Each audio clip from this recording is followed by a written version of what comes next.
حاضرین گرامی، به تالار وبینارها و کنفرانس‌های دانشگاه آنلاین زن خوش آمدید. تیم تکنیکی عملیات وبینارها و کنفرانس‌های تصدی نشرات آنلاین محترمانه از تمامی اشتراک کنندگان و برگزار کنندگان برنامه موارد ذیل را جهت حفظ و تنظیم امور تقاضا می نمایند. 1. برای مهمانان و دستاندارکاران برنامه که به صورت مستقیم در آجندا سهیم هستند، رول و یا نقش کوهاست داده شده است که دارای یک سلسله مسئولیت ها و صلاحیت هایی هست که می خواهیم متوجه آن باشید. لطفاً در بخش های هاست منیجمنت که شامل روشن و خاموش نمودن مایک های سایر حاضرین، صلاحیت های کامرا و صفحه، صلاحیت های ریاکشن و چت باکس و حاضری و اجازه نامه ورود می باشد مداخله ننمایید. این بخش مربوط تیم تکنیکی دانشگاه می شود. ضمناً در صورت روشن ماندن مایک های حاضرین و یا بیرون نمودن اشخاص و افراد ناخواسته از جلسه اقدام ننمایید. در صورتی که تعداد اشتراک کنندگان به حد اعظم برسد، تیم تکنیکی برای ثبات و نظم جلسه لینک را بسته نموده و ممکن در حدود 50 ست اضافی را به شکل رزرو خالی نگه دارد. از این رو در صورت آمدن درخواست های اشتراک شما اقدام به اکسپت نکنید. از همه مهمتر این که اگر می‌خواستید جلسه را نسبت به هر مشکلی ناخواسته وقت‌تر از مدت زمان معین ترک نمایید و یا به هر دلیل که شده است، لطفاً از فشار دادن گزینه End the call for everyone که بعد از کنسل برایتان ظاهر می شود جداً خودداری نمایید. حتی ترجیح می دهیم که از گزینه کنسل به صورت کلی پرهیز کنید و مستقیما تب و یا برنامه گوگل میتتان را کلوز یا بسته کنید. دوم، از سایر حاضرین و اشتراک کنندگان در برنامه تقاضا به عمل می آوریم تا پیام های چت باکس را صرفاً غرض سوالات و مسائل مرتبط به برنامه استفاده نمایند. هرگاه معلومات غیر مرتبط توسط افراد پرسیده شد، ممکن شخص مذکور از جلسه حذف گردد. بر علاوه از همه حاضرین جدا تقاضا به عمل می آید تا از علامت بلند نمودن دست هرگز در جریان برنامه استفاده نکنند. این گزینه صرف در بخش سوالات و جوابات مورد استفاده قرار می گیرد. شما می توانید جهت ابراز نظرتان از بخش ریاکشن ها استفاده کنید و در استفاده از آن نیز منصفانه عمل نمایید. لازم به ذکر است که هرگاه در جریان برنامه ارتباطتان قطع شد و یا بیرون شدید، دوباره می توانید از طریق لینک اصلی وارد شوید. همچنان اگر با کدام مشکل تکنیکی برخوردید می توانید با مدیر صاحب مربوط که با شما لینک برنامه را شریک ساخته است در تماس شوید و اگر مشکل اساسی داشته باشید آنها تیم نشرات را در جریان خواهند گذاشت. سوم، آجندای برنامه با سایر اشتراک کنندگان از قبل در اشتراک گذاشته شده است. از این رو تغییرات در آن و یا درخواست تغییر در روند آجندا سبب مشکلات برای تیم عملیات وبینارها و کنفرانس‌ها خواهد شد و سایر مقامات دانشگاهی تقاضا به عمل می آید که در این زمینه با ما همکار باشند. تشکر از حضور پربارتان. خوش آمدید.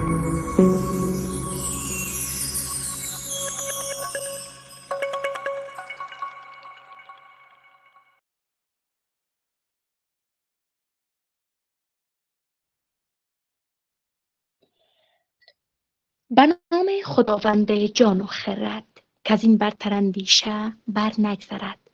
خدایی که هستی ز نامش پدید، ز علم و ز حکمت دل آید نوید. درود بر روان پاک پیامبر رحمت، سرور دو عالم، معلم انسانیت، حضرت محمد مصطفی صلی الله علیه و آله و سلم که روشنی بخش دلها و رهنمای زندگی هاست. با کسب اجازه از رئیس صاحب محترم، مدیران بزرگوار، آمرین عزیز، مهمانان گرامی و شما فرهیختگان ارجمند، سخنم را با نام پرنور حضرت محمد مصطفی صلی الله علیه و آله و سلم آغاز می نمایم. با درود و سلام آکنده از عشق و احترام. السلام علیکم و رحمت الله و برکاته. ویبینار امروزمان که تحت عنوان اصول و کاربردهای انستزی دندان در درمانهای دهان و دندان بوده و توسط دانشکده استوماتولوژی برگزار می‌گردد. اجندای ویبینار امروزمان قرار ذیل میباشد. در نخست تلاوت چند از آیات ملکوتی با حنجره زیبای بانو زهره میرزاده، در ادامه معرفی دانشگاه البته با همکار خیلی خوبم عادله جان آریایی و به می ترتیب معرفی مهمان ویبینار امروزمان که ویدیوی تهیه شده به دست نشر سپرده می شد توسط همکاران بخش تکنیک ما. سخنرانی افتتاحیه توسط جناب محترم پوهنیار عبدالفرید سالنگی رئیس و مؤسس دانشگاه نیکنام آنلاین زن، ارائه موضوع توسط جناب محترم دکتر مریم کاظمن. در پایان همچنان اخذ سوالات و جمع بندی می داشته باشیم توسط جناب محترم فرزانه صدیقی آمرصاحب دانشکده استوماتولوژی. قابل ذکر است که در حال حاضر بخش زنده ویبینار ما از طریق یوتیوب دانشگاه همچنان با تعداد بینندگان بالا همچنان در حال نشر می باشد. چه خوب است که ویبینار امروزمان را با چند از آیات ملکوتی به صدای زیبای بانو زهره میرزاده آغاز کرده شویم. بانو میرزاده عزیز، مایک در اختیارتان است. بفرمایید.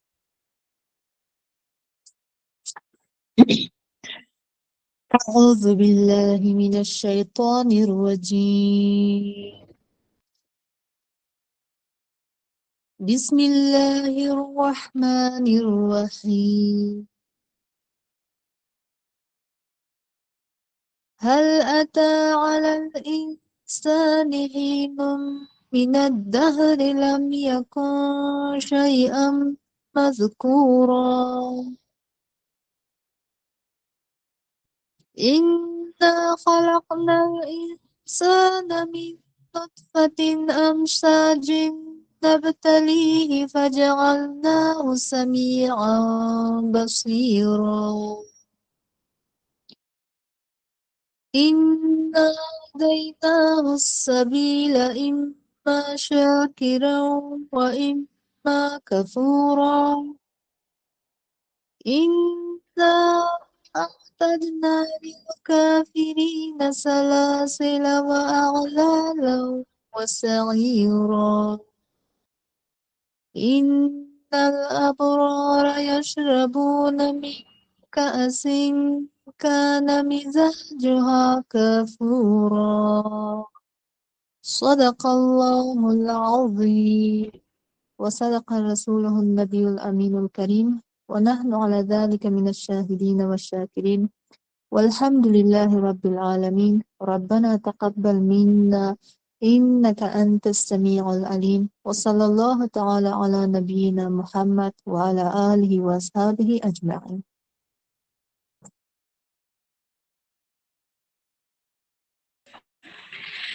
بسم الله الرحمن الرحیم. معزز رئیسانو، درنو استادانو، قدرمنو ملمنو، محترم مدیرانو او ګرانو محصلینو، السلام علیکم ورحمت الله وبرکاته. خورا درناوي تاسو ټولو ته د نن ورځې علمي او تخصصي انلاین ویبنار ته هرکلی کوم. د محترم قاضي صاحب زهرا میرزاد څخه نړۍ مننه چې د الله جل جلاله مبارک کلام یې د پروګرام پایل تلاوت وکړ. درنو ګډونوالو، د میلمنو د لا ښه پوهاوي دپاره د پوهنتون لنډه علمي او تشکیلاتي پیژندنه تاسو ته وړاندې کوم. ښځه انلاین پوهنتون هغه مهال چې په افغانستان کې د زده کړو دروازې د نجونو پر مخ وتړل شوې، خپل فعالیت یې په 20 ډسامبر 2022 کال کې ښاغلی پوهنیار استاد عبدالفرید سالنګي او میرمن فریده حیدري په مرسته پرانیستل شو. د دوی د زیار او نه ستړي کېدونکو هڅو د علم ډیوه د روښانه لمر په څېر وځلېده او د تعلیم څخه پاتې خویندو لاسنیوی وکړ او د علم له رڼا څخه یې بې برخې نه کړې. دا یوه ډېر ستر او لوی ابتکار او لاسته راوړنه ده چې د دوی زیار او نه ستړي کېدونکو هڅو پر مټ ترلاسه شوه. اوس مهال په ښځه انلاین پوهنتون کې اوسني او مخکیني دولتي او خصوصي استادان، ګڼ شمېر علمي او فرهنګي وطنپال او په علم مین شخصیتونه خپل باارزښته او قیمتي وخت د هېواد د راتلونکي نسل د هیلو او ارمانونو د پوره کېدو لپاره پرته له کوم مادي امتیازه په رضاکارانه او معیاري ډول موږ ته وقف کړی. د دوی هر یو څخه د زړه له کومې مننه کوو او د الله پاک څخه ورته د سعادت او سرلوړۍ غوښتونکي یو. ښځه انلاین پوهنتون کې په 14 بېلابېلو پوهنځیو کې لږ تر لږه 14,000 محصلین په مصر کېدونکو هڅه سره شپه او ورځ په درس بوختې دي چې د پوهنځیو لکه معالجوي طب، ستوماتولوژي، فارمسي، عالي قابلګي، حقوق، اقتصاد، انجینري، کمپیوټر ساینس، ژورنالیزم، شرعیات، ښکلا او هنرونه، نرسنګ، ښوونه او روزنه، ارواپوهنه، کرنه، د ژبو او ادبیاتو پوهنځیو کې لږ تر لږه 14,000 محصلین په نه ستړي کېدونکو هڅو سره شپه او ورځ په درسي غونډو او ویبنارونو کې په خپل ټول ګډون سره زموږ استادانو او اداري کارکوونکو ته مثبته انرژي وربخښي. د تدریس ترڅنګ محصلینو ته د ظرفیت لوړولو لپاره لنډمهاله پروګرامونه او ویبنارونه هم رامنځته کېږي. د پوهنتون مؤسس ښاغلي استاد عبدالسلیم سالنګي او مېرمن فریده حیدري، درنې مرستیالانې ښاغلي پوهنمل سهیلا عرفاني، ښاغلی استاد عادله زماني او د 14 پوهنځیو قدر وړ رئیسان، معزز مدیر صاحبان او ټول اداري او تخنیکي ټیم د نه ستړي کېدونکو زیارونو او هڅو قدرداني کوم. دا یوه لنډه پېژندګلوي وه د ښځې انلاین پوهنتون په اړه.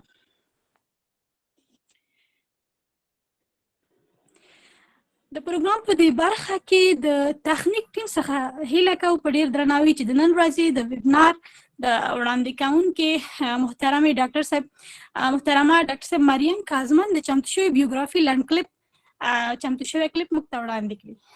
تخنیک ټیم مهرباني وکړئ کلیپ پلی کړئ. در تار و پود این روایت حرفه‌ای چهره نمایان می شود که دانش، هنر و تعهد را در هم آمیخته است. مسیری که از آموزش‌های تخصصی در چندین کشور آغاز شده و به خلق بستر جهانی برای آموزش دندان پزشکی انجامیده است. نشان از بینش دارد که فراتر از مرزها می‌اندیشد و به سوی آینده روشن برای نسل نوین دندان پزشکان گام برمی‌دارد. دکتر مریم کاظمن سند دندان پزشکی خود را از پوهنتون طبی چراغ به دست آورده و ماستریش را در پوهنتون برمنگام در دبی تکمیل کرده است. او برای ارتقای مهارت‌های بالینیش یک دوره کوتاه‌مدت در بخش زیبایی دندان پزشکی را در هند سپری نموده و با ارائه کیس بالینی و گذراندن آموزش‌های بیشتر عضویت انجمن متخصصین ارتودنسی مالزیا را نیز کسب کرده است. دکتر کاظمن بیش از 7 سال تجربه ترکیبی در عرصه‌های بالینی و آکادمیک دارد. او برای 5 سال در شهر کابل طبابت کرده و در کنار آن ورکشاپ‌های حضوری و آنلاین برای محصلین دندان پزشکی برگزار نموده که اشتراک کنندگانی از سراسر کشور را جذب کرده است. در 2 سال اخیر به عنوان دندان پزشک عمومی در دبی فعالیت دارد و همواره متحد به ارائه خدمات مبتنی بر شواهد علمی و ارتقای آموزش دندان پزشکی بوده است. در کنار فعالیت‌های مسلکی، دکتر کاظمن بنیانگذار کانال یوتیوبی به نام دنتال مانیاک است که در آن مفاهیم دندان پزشکی را از طریق نقاشی‌های آموزشی خود به زبان انگلیسی آموزش می‌دهد. محتوای آموزشی او توانسته است بیش از 55,000 دنبال کننده از سراسر جهان را جذب کند و به محصلین کمک نماید تا مفاهیم پیچیده دندان پزشکی را به گونه دیداری و قابل فهم فراگیرند. با نگاه فراتر از مرزهای جغرافیایی و زبانی، این مسیر حرفه‌ای گواهی است بر آنکه دانش، تجربه و خلاقیت می‌تواند در کنار هم تأثیر ماندگار بر آموزش و درمان دندان پزشکی در سطح جهانی بر جای گذارند.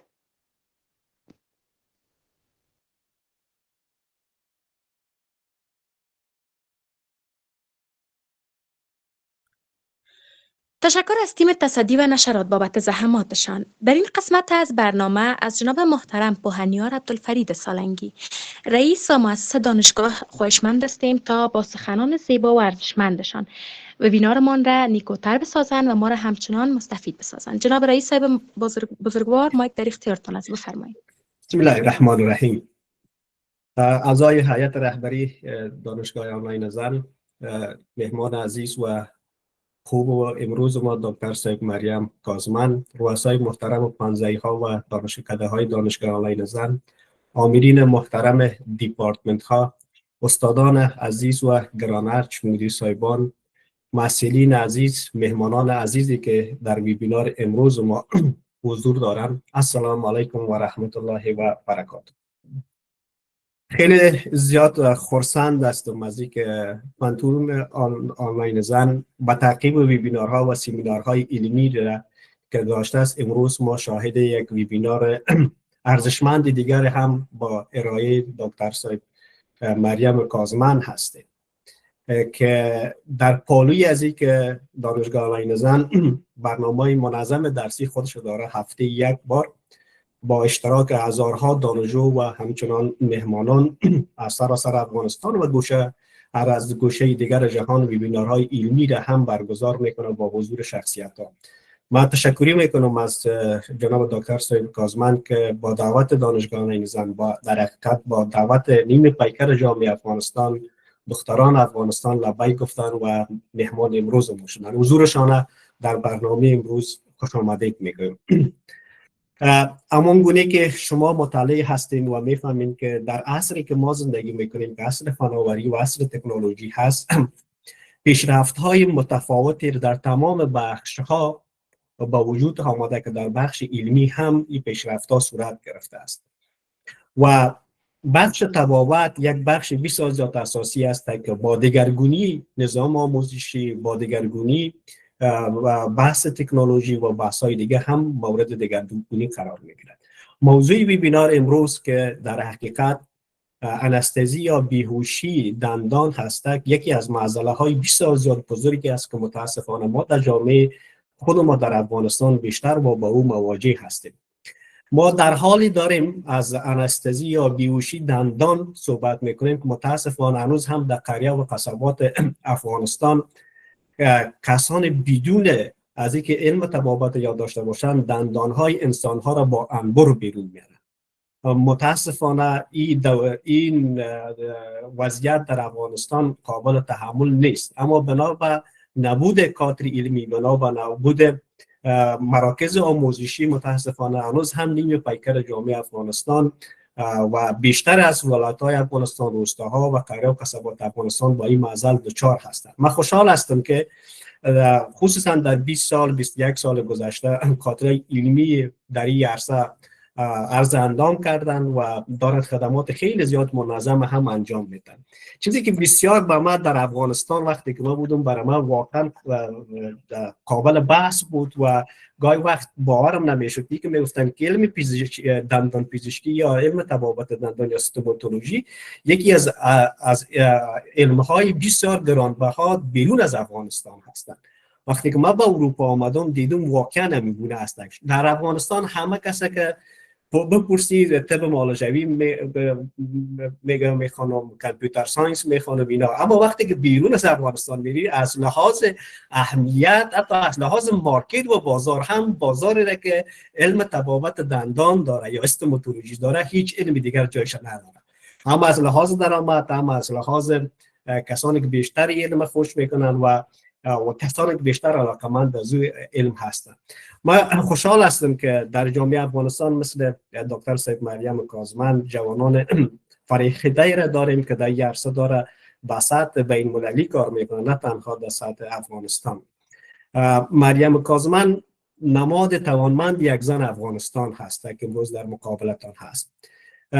در ویبینار علمی امروز ما دو چیز میخوایم ثابت بسازیم. یکی توانمندسازی زن افغانستان که زن افغانستان زن توانمند هست، همگام با مردهای افغانستان در تمام عرصه ها استعداد رشد خودشان دارند. و دومی که ما در بحث کادر علمی در افغانستان متاسفانه حداقل در 6-7 سالی که ما به عنوان استاد تدریس کردم چیزی که کمبود داشتیم که در پانتورها و دانشگاه ها نبود کادر علمی خانم بوده. من خوشحال هستم که امروز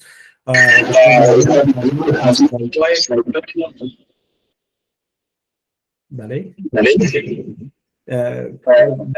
مایک شما روشن شده فکر کنم. من خوشحال هستم که امروز دکتر صاحب کازمن امروز از جایگاه یک خانمی که کادر علمی افغانستان هست با معرفی گرفته میشه. نمیخوایم بیشتر صحبت داشته باشم. واقعا که علم انستزی یا بیهوشی در عصر فناوری که امروز ما داریم یک از علومی هست که باید به او پرداخته شود، خصوصا انستزی و بیهوشی که هم در سلامت، هم در ایمنی دهن و هم در ایمنی مریض و هم روش‌هایی که چگونه ما بتانیم بیهوشی را تطبیق کنیم که میتونه که عوارض جانبی داشته باشه، میتونه که سلامت یک مریض را به خاطر یک دندان دردی به مخاطره بندازه بسیار زیاد مهم است. من از تمام مسئولین عزیز خواهش میکنم که تا پایان برنامه در برنامه حضور داشته باشند، خصوصا از محصلین و دانشجویان دانشکده استوماتولوژی ما که از این فرصت استفاده کنند و قلم و کتابچه بگیرن. از اندوخته های جناب دکتر صاحب مستفید شم. یک بار دیگر تشکری میکنم جناب دکتر صاحب، ممنون، سپاسگزار از حضورتان. تشکر از اینکه لبای گفتین. امیدوار هستم که این حضور اولینتان باشه و آخری نباشه. هر کار باشه و همیشه ما از شما میزبانی میکنیم. امیدوار هستم که بار میزبان شما باشیم و شما را با همجنسایتان داخل افغانستان بتانیم وصل کنیم. واقعا من قلبا خوشحال شدم وقتی که به بیوگرافی شما گوش دادم و رفتم به سوشال میدیا. ماشاءالله من دیدم که یک طبیب افغانستان بیشتر از اینکه در افغانستان شهرت داشته باشه و دوره بشناسن، کامنت ها را دیدم، کسانی که رفته بودن کامنت گذاشته بودن، ستایش کرده بودن، همه انگلیسی بود و کسانی بودن که بیرون از افغانستان بودن. قابل افتخار است. من به عنوان یک جوان افغان افتخار میکنم. تشکر بسیار زیاد.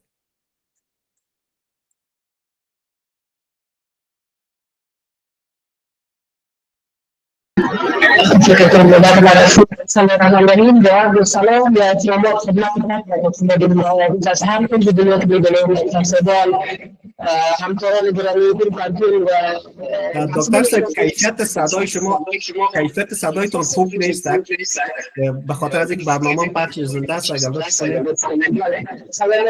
فکر کنم که از دو دیوایس صدایتان بیرون میشه. نه خیر.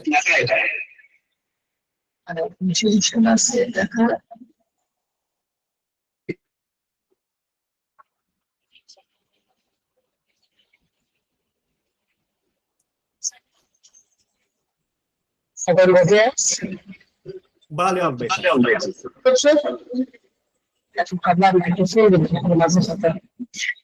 صدای موضوع باشه. دوستان با عرض سلام و استقبال خدمت تک شما که برنامه رو می‌بینید. دکتر صدایی تمام کارمندان بانکین، مسئولین گرامی و هر کسی که دکتر باشه دکتر نباشه در نظر این سلام و احترامات خدمت شما جناب دکتر. خیلی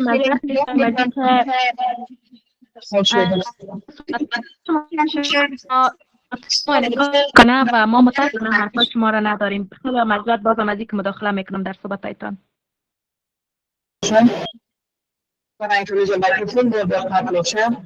دکتر صاحب اگر از مایک استفاده میکنید مستقیم به دیوایس مایک دیوایس واسه شد.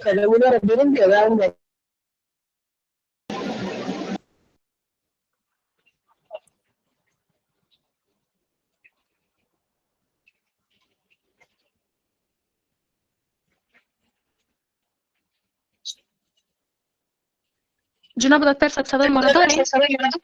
صدای شما را دارم. شما صدای ما را دارید؟ صدای شما را متاسفانه صدایتان نکاس میکنه. نکاس میکنه؟ نه یوتیوب خودم در دیوایس تان باز نیست. اکچولی یوتیوب هم پخش زنده داریم یا از کنم دیوایس دیگه شاید باز باشه.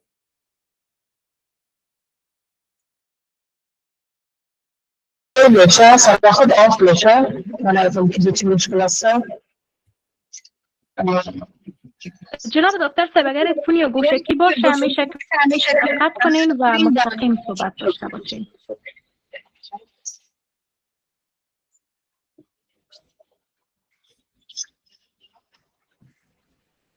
آیا صدا موضوع فعلا صدایتان نداریم بفرمایید. نه اگر کدام دیگه باشد جناب دکتر صدای درست دارید؟ صدا که هیچ چیزی نیست. حال بهتر شده فکر کنم دکتر صاحب.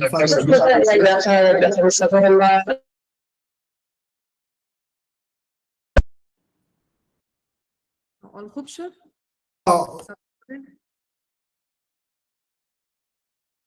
کمی تون صدایتان بلند کنین حال بهتر شد.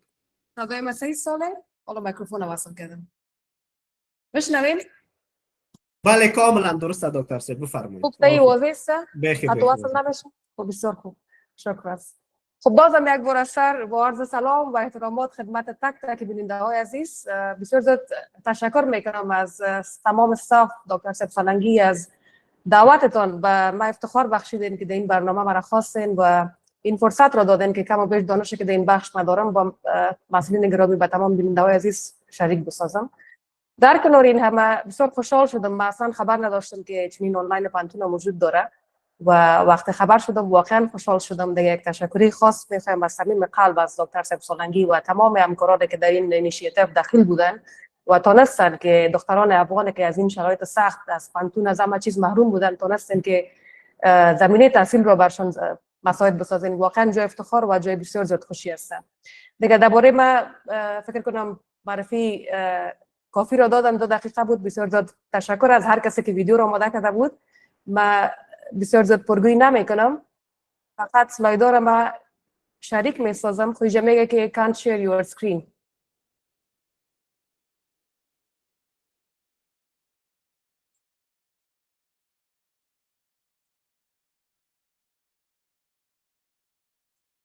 یک دقیقه.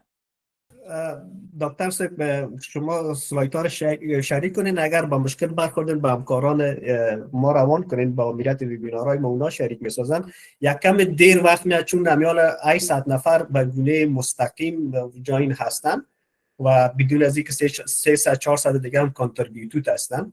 از خاطر کمی سنگین شد از برنامه. اگر خودتان کردین شیر خوب، اگر نکردین بر همکاران ما روان کنین، ان شاء الله اونا مشکل حل میکنن. شما میتونید شریک بسازید.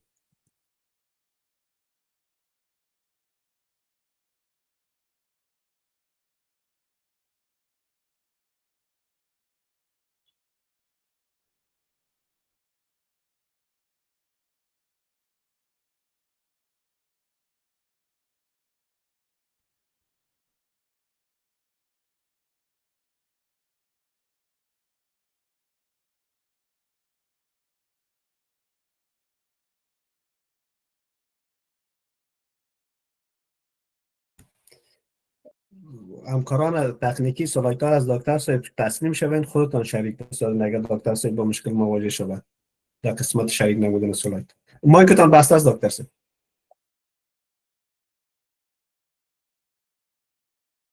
باز هم مایکتان بسته است.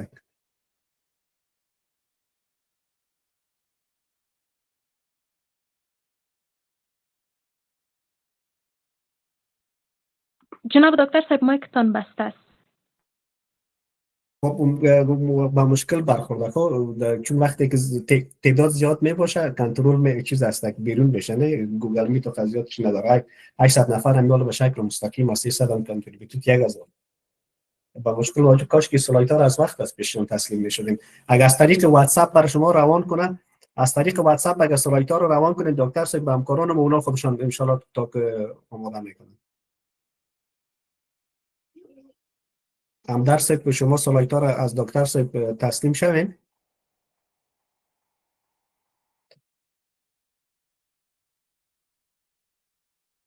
از طریق واتساپ با همکارای ما شریک بسازین. اونا حتما سلایدار را نشر میکنن به دلیل که نام خدا تعداد خیلی زیاد است، بیشتر از 600 نفر همیالا در ویبینار حضور دارن و متاسفانه مایک شما آن است، ما صدایتان را نداریم. مایک شما نیست، مایک شما بسته است. فکر کنم من کلا نمیتونم. بله متاسفانه مایک بسته است جناب دکتر صاحب، صدایتان را نداریم. خب اگر رفت آمد کنه دکتر صاحب پس دوباره شاید مشکلش حل شود. فعلا دکتر صاحب گرامی میتونین مایکتان باز بکنین. یک مشکلی ایجاد شده بود حل شد. خب من میگم نه که مایک از طرف ما مشکل نداشت، از طرف شما فکر کنم مایک بسته بود. all صدای من was بله جناب دکتر صاحب صدای شما را داریم، بفرمایید. میتونین سلاید را همکارای مشترک بسازین، اونا به نشر البته شیر میکنن. سلایدار اصلا و مشکل برشان گفتم. خب باشین یک دقیقه خیلی من سلایدار شریک بسازم. حالا اسکرین نداریم. اسکرین تا شریک شد پیشتر دکتر صاحب. خب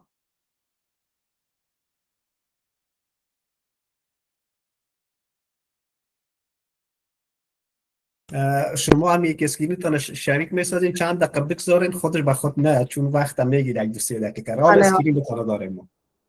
و خواستم که مشخصم اسکرین چی را شریک بسازم، دنتال انستیزی را، اما او رقم نمیشه مکمل. خب هر صورت وقت ضایع نمیکنیم دیگه.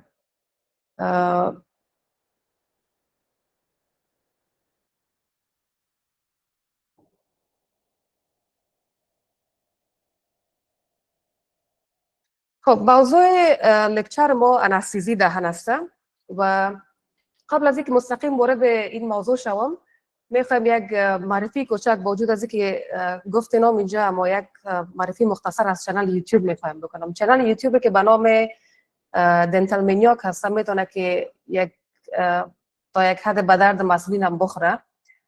از او خاطر فکر میکنم یک ذره مهم بوده. این چنل یوتیوب که در لسان انگلیسی بوده، طوری که دکتر صاحب گفتن، به نام دنتال منیاک هست. وقتی در بخش پلیلیست شما برین میتونین یک سلسله از مضامین دیده که اینجا ما کور کردیم و مضمونایی که ویدیو زیاد سرش ما ساختیم، مضمون اورال هیستولوژی و اورال امبریولوژی بوده، مضمون اورال پاتولوژی بوده و همچنان مضمون توت مورفولوژی و اوکلوژن بوده. البته با وجود از اینکه در لسان انگلیسی هست، اما انگلیسیش آنقدر سخت نیست، فهم است. فقط یک ذره اگه در برای انگلیسیش رفته باشین میتونین ویدیو را بسیار با آسانی بگیرین. یک نمونه این ویدیو را اینجا ما براتون آوردیم که این رقم به شکل نقاشی ویدیو آماده شده و همراهش اکسپلینیشن داده شده که بسیار ویدیوهای کوتاه، توتوریال کوتاه. بعضی ویدیوهای این چنل رو باز گرفتیم به لسان دری به درخواست بعض از مسئولین ما ترجمه کردیم و در چنل دری که به نام دکتر مریم کازمن بود. البته سابق این چنل انگلیسی رو من تقریبا 6-7 سال پیش مجبور کرده بودم وقت دوره ستاژ ما بوده و یگان بله. از اینکه صحبت‌های شما را میگیرم، خیلی ببخشید، واقعا معذرت، از اینکه صحبت‌های شما را میگیرم. متاسفانه اسکرین نداریم جناب دکتر صاحب. اسکرین نداریم؟ نه خیر، نه، فقط اینجا آمده you are sharing screen، بس تمام. یک دقیقه.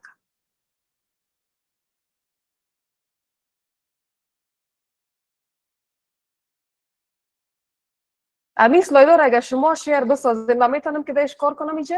یا نه؟ من در گوگل میت اصلا عادت نیستم. بعد از لطف کنید اسلایدر رو روان کنین، همکاران هستن با هر اسلاید که شما میرین پا با پای شما میرن، اون رقم خوبتر میشه. چون در اونجا که میرین هم جای منظم انتخاب نمیکنین که کرن چیزا که بگوین، کرن اسکرین که بگوین میاد، شما جای دیگر انتخاب میکنین. اصلا او آپشن هیچ نداره اینجا.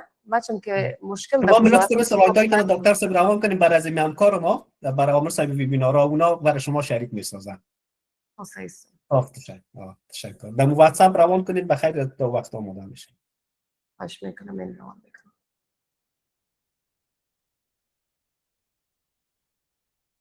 خب عزیزا، تایی که اسکرین شیر میشه و تایی که اسکرین می داشته باشیم، قابل ذکر است که به تعداد که شما میبینین از طریق گوگل میت ویبینار همچنان به طور زنده از طریق یوتیوب همچنان به همین تعداد و حتی آمار بلندتر بیننده داره و به دست نشر فعلا همچنان سپرده شده و شما تکرار ویبینار همچنان میتونین بعداً از طریق چینل یوتیوب دانشگاه همچنان بیننده باشین.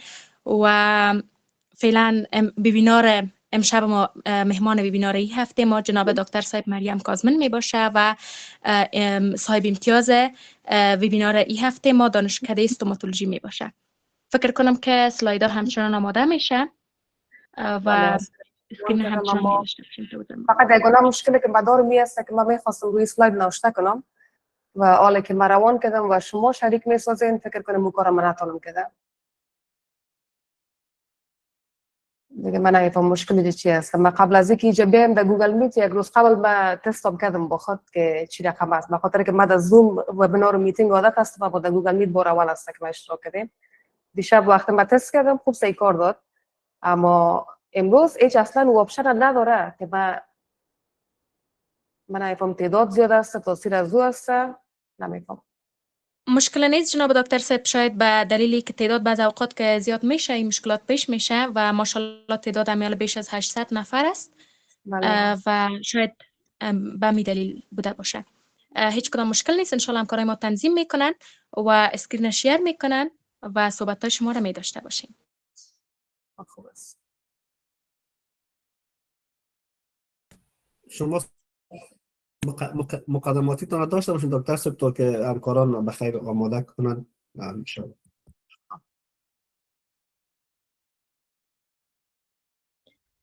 بفرمایید جناب دکتر صاحب. موضوع طوری که من گفتم موضوع انستزی دهن است. اینجا شما میکنید موضوع انستزی دهن است. انستزی دهن میفهمیم ما شما که چیزی هست که اولین برخورد ما وقتی با مریض میباشه، مریضی که پیشتان سرشوکی میشینه، اولین کاری که ما سرش انجام میدیم انستزی دهن است.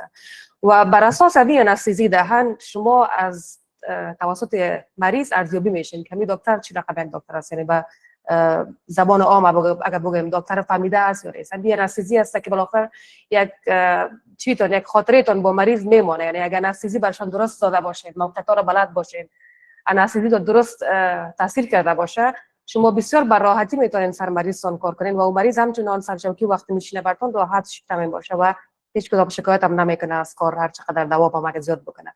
برعکسش اگر انستزیتون درست تاثیر نکنه سر مریض و شما در یک حالت درد شدید روی مریض کار کرده برین، خصوصا در پروسیجرهایی که عصب رو در بر گرفته باشه، مثلا عصب کشی یا مثلا اکستراکشن ایگپا، مریضون بسیار زیاد اذیت میشه و یک خاطره بسیار بد امروز تا ابد میمونه و هیچ وقت یادشون باشه در کل عمر خود باز پیشتون نمیاد. از این خاطر در بخش طبابت دندان انستزی دهن بسیار زیاد مهمه، در هر بخش جراحی البته، اما در ستوماتولوژی در طبابت دندان بسیار زیاد مهم بوده که انستزی رو شما بفهمید. در این لکچر امروزی البته ما سر کارهای عملی صحبت نمیکنیم، روی تزریقات مختلف نمیگیم، فقط صحبت میکنیم روی اساسات. وقتی تئوری رو ما نفهمیم، وقتی اساسات رو ما نفهمیم، ما نمیتونیم که بخش کلینیکی رو هم درست بگیریم. بعضیا هست که فکر میکنن که تئوری به درد نمیخوره، اما من فکر دارم که تئوری تا وقتی که قوی نباشه، اساسات رو شما نفهمین، شما هیچ وقت پرکتیک رو نمیتونین فهمیده. از اون خاطر در لکچر امروزی ما در این وبینار امروزی فقط ما بحث میکنیم روی اساسات، انستزی چی هست، چی رقم کاربرد داره، چی رقم تاثیر میکنه روی یک عصب و برای ذکر هم بفهمیم که روی عصب چی رقم عکس العمل انجام میده. ما باید آناتومی فیزیولوژی یک عصب رو همچنان بفهمیم که یک عصب انتقال عصب چی هست، چند نوع عصب هست، انتقال سیاله در یک عصب چی رقم صورت میگیره و بالاخره مواد انستزی چی رقم مانع این انتقال سیاله در عصب میشه. بعد از او ما میخوانیم به ادامهش خواص فیزیکی خود انستزی رو. انستزی وقتی ما میتیم در یک حالتی که پی اچ نورمال باشه، در یک فرد نورمال و در ساحاتی که التهابی باشه چی رقم تاثیرگذار میشه. ماکسیمم ریکامندد دوز میبینیم یا دوز اعظمی چی رقم به یک فرد که نظر به سنش، نظر به وزنش، با چی دوز باید برش انستزی تزریق شود. ان شاء الله اگر زندگی بود در وبینار آینده روی پرکتیک هم تونان باز صحبت کردیم. سلایدا فکر کنم زیاد وقت میگیره.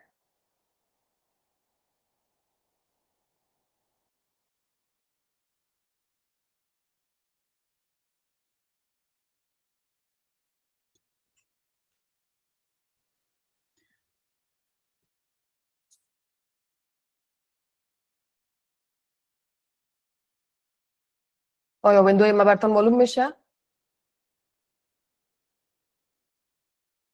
دکتر صاحب معلوم میشه شما وقتی که میرین و ویندور انتخاب میکنین، کرنت ویندور که انتخاب کنین سلایت خودتون به ما میآید. آل براتون معلوم میشه؟ آل هست سلایت هست مگر نیست که چیز است سلایت اسکرین ما را نشان میده. شما اگر سلایت دیگر انتخاب کنین کرنت سلایت انتخاب میشه. در فعلا فقط یک آپشن نشان میده، اما یک آپشن که من انتخاب کردم این می اسلایدای مرا باز کرد. فعلا حالا همکاران تلاش دارن که خودشون شریک بسازن، چیز هست که میگه دانلود نمیشه. فکر کنم یعنی فعلا هیچ چیزی نمیبینید. دو دقیقه دیگه سلایدتون آماده میشه. مشکل نیست. فعلا روی اسکرین هیچ چیزی نمیبینید شما؟ فقط سلایت هست که ما سلایت چیز نیست، سلایت هست که ما خودمون را پس دوباره میبینیم. دیگه چیز نیست. اسکرین تون با ما شریک شده. من با اسکرین شریک شده، چرا نشان نمیده؟ جوان صاحب اگر چیز میشنوید دکتر صاحب راهنمایی کو هست در ببینه حضور دارید. عامر صاحب بخش زنده در اینجا اگر دکتر صاحب اگر گرامی سلاید از طریق چیز اگر باز کنین دکتر صاحب از طریق کنم نه آماده میشه حالا همکاران شریک میشن. متاسفانه گاهی وقت ما با این مشکل برمیخوریم، اما میمونای قبلی ما هر کسی که میمون می داشته باشه احتیاطاً سلایت ها همکاران ما هم می داشته باشن. بر ما گفتن من خواست به خاطر از این شریک نساختم، گفتم بعد از اینکه لکچر تمام شد شریک میسازم، چون میخواستم از طریق آیپد ما سرش بنویسم، چون یگان چیزا بود که باید می نویسیدم روی اسلاید، اما نش خویش بر ما یک مسیج داده meet needs permission to screen share. مثلا permission ها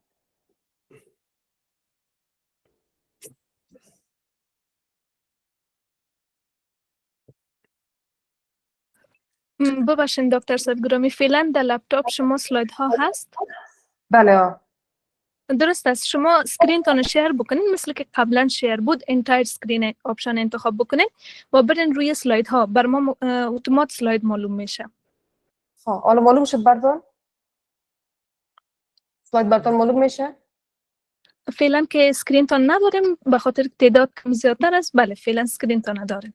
حالا درست شد بله درست شد دکتر سلایت صاحب هایتان گرامی. آمد. یک دقیقه اینال بر ما بگوین که معلوم میشه براتون؟ سلایت هایتان آمد. ما سلایت هایتان نداریم دکتر صاحب. دارین؟ بله. در جمع پیش برم؟ بله. خب دارین سلاید داره؟ هست سلاید ها؟ هست همه چیز اوکی است دکتر صاحب بفرمایید. پیش بریم. خب اینجا درباره چنل ما داشتم براتون میگفتم دیگه. چنل یوتیوب هست که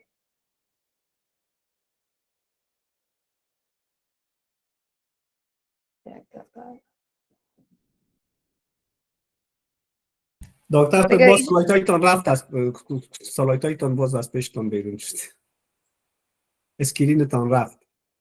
مکمل سکرین رفت؟ مکمل اسکرین رفت. یک دقیقه.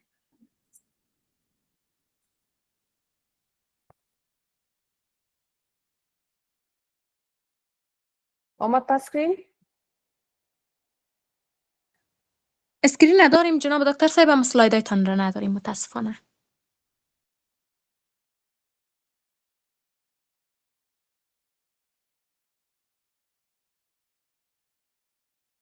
اسکرینم رفت. هر وقت اسکرین داشتیم بر ما بگوین. بله اسکرین نداریم. دارین اسکرین؟ بله.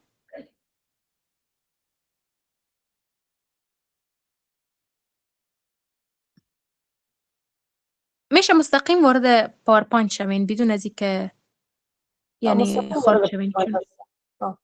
دارین اسکرین؟ بله. اسکرین نداریم بله، اما سلایدایتان نه خیر.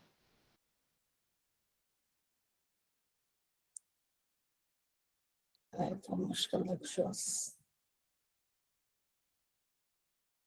میشه سفر هم مینیمایز هم کنین و وارد پاورپوینت شوین. ما فکر میکنم تاثیر تعداد هست. تعداد زیاد هست شاید. من نمی‌دونم که قبلا هم با این مشکل روبرو شدین یا نه. دکتر صاحب جناب گرامی دکتر سلایدات صاحب دانلود شد، شما میتونین سکرین تان آف بسازین، همکارو شریک میکنن. خب شما دارین سلاید داره؟ دانلود کردین؟ ما ایره آف کنم.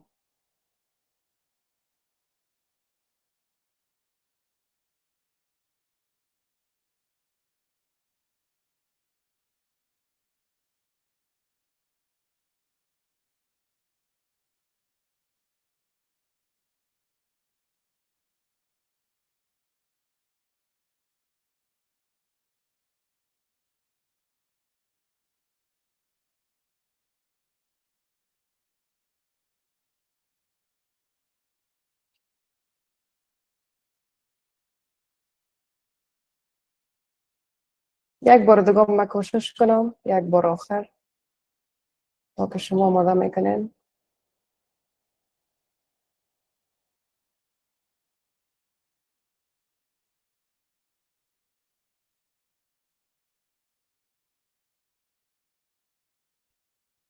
اسکرین نداریم جناب دکتر صاحب؟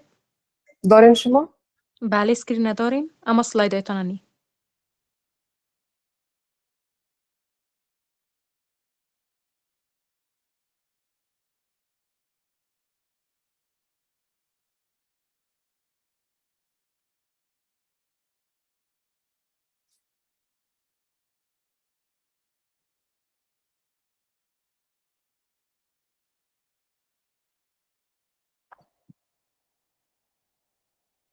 خب اسکرینتان رفت.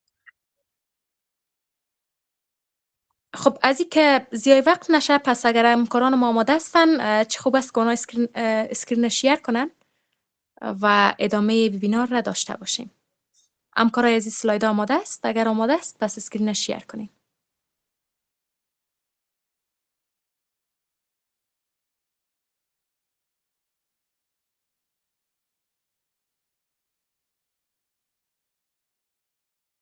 فکر میکنم شما در ستینگتون حتما کدام گزینه را دارین، چون اگه اونجا مرا شما چی انتخاب کنین، مادریتر شاید اجازه به ما بده که یه آپشن دیگه که سلکت ویندو اور اسکرین گفته ای را شاید روشن بسازه. اگر در بخش ستینگتون شما بتونین سر نام ما میجا کلیک کرده، کدام کار فکر کنم باید شو از طرف شما.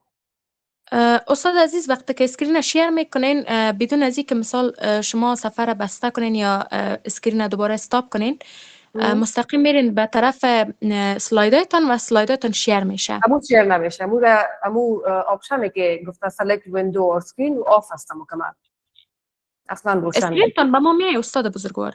فقط اسکرین اجازه میده، یوز اپراتینگ سیستم فقط اسکرین اجازه میده، ما وقتی بخوام یک ویندوی مخصوص ما چی کنم آن کنم رو نمیده اجازه.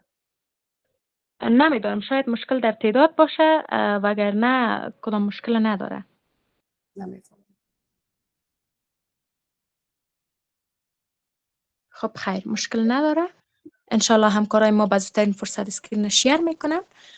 خب عزیزا، قسمی که شما بیننده ویبینار ما هستین، ویبینار امشب ما مربوط میشه به دانشکده استوماتولوژی و همچنان مهمان ویبینار این هفته ما جناب دکتر صاحب مریم کاظمن می باشند و تعداد همچنان بیشتر از 800 نفر می باشه و شما همزمان ویبینار را از طریق یوتیوب دانشگاه همچنان میتونین بیننده باشین و به همین تعداد و حتی شاید بیشتر از این تعداد از طریق چینل یوتیوب دانشگاه همچنان فعلا بیننده هستین و میتونین که لینک یوتیوب دانشگاه رو همچنان با دوستایتان شریک بسازین. خب همکارای عزیز اگر آماده است، البته میشه که سلاید رو شریک بسازین. سلاید اگر آماده باشه.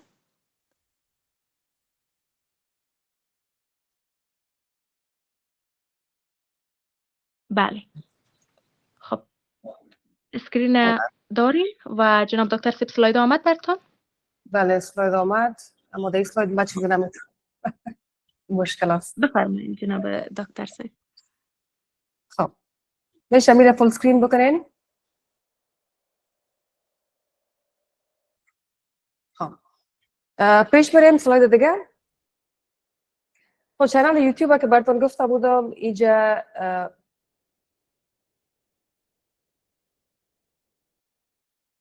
سلاید باز نشده.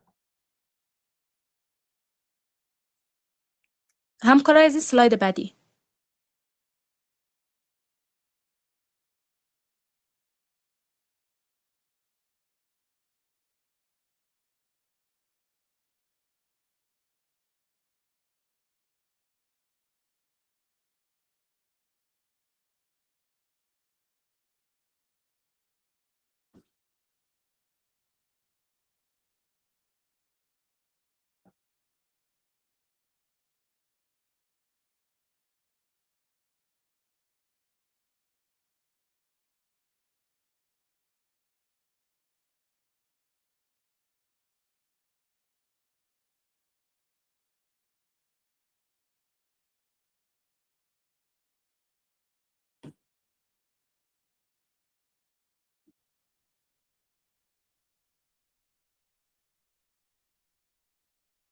مشکل است کدام جای. اگر میرم مرا مین پرزنتر بسازین نمیشه از کدام آپشنی که داشته باشین. مطمئن هستین نیست کدام آپشن؟ جناب دکتر صاحب، به دلیل که نام خدا تعداد خیلی زیاد است، به او دلیل بعض از سکتگی ها ایجاد میشه و به او دلیل است که همین مشکلات پیش میشه. انشالله همکارای تکنیک ما به زودترین فرصتی مشکل حل میسازن. خب و دوباره اسکرین شیر میکنن. اسکرینم پس قطع شد. یک بار ما اگه پس از سر جوین کنم یک بار چک کنم.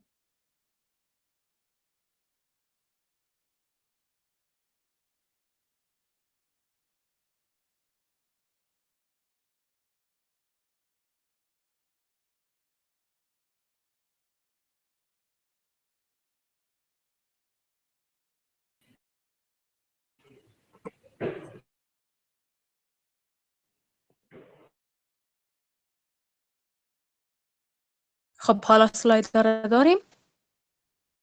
البته اسکرین نداریم و سلاید همچنان بود و دوباره کوشش دارن تا که سلاید داره همکارای ما بیارن و از سکتگی که ایجاد میشه را خیلی ببخشین به دلیل که تعداد نام خدا خیلی ها زیاد است و ماشاءالله بیش از 800 نفر فعلا در میت است و این خیلی ها طبیعی است که بعض سکتگی و مشکلات که ایجاد میشه.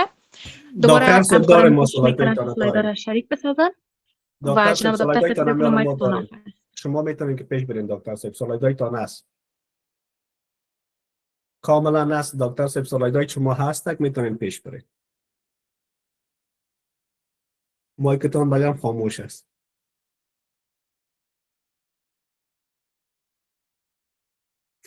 همکاران با دکتر صاحب بگوین که سلایدایشان هست، فقط مایکشون رو روشن کنن دیگه تمام. جناب دکتر صاحب مایک تناف است و سلایدایتان در خوشبختانه داریم.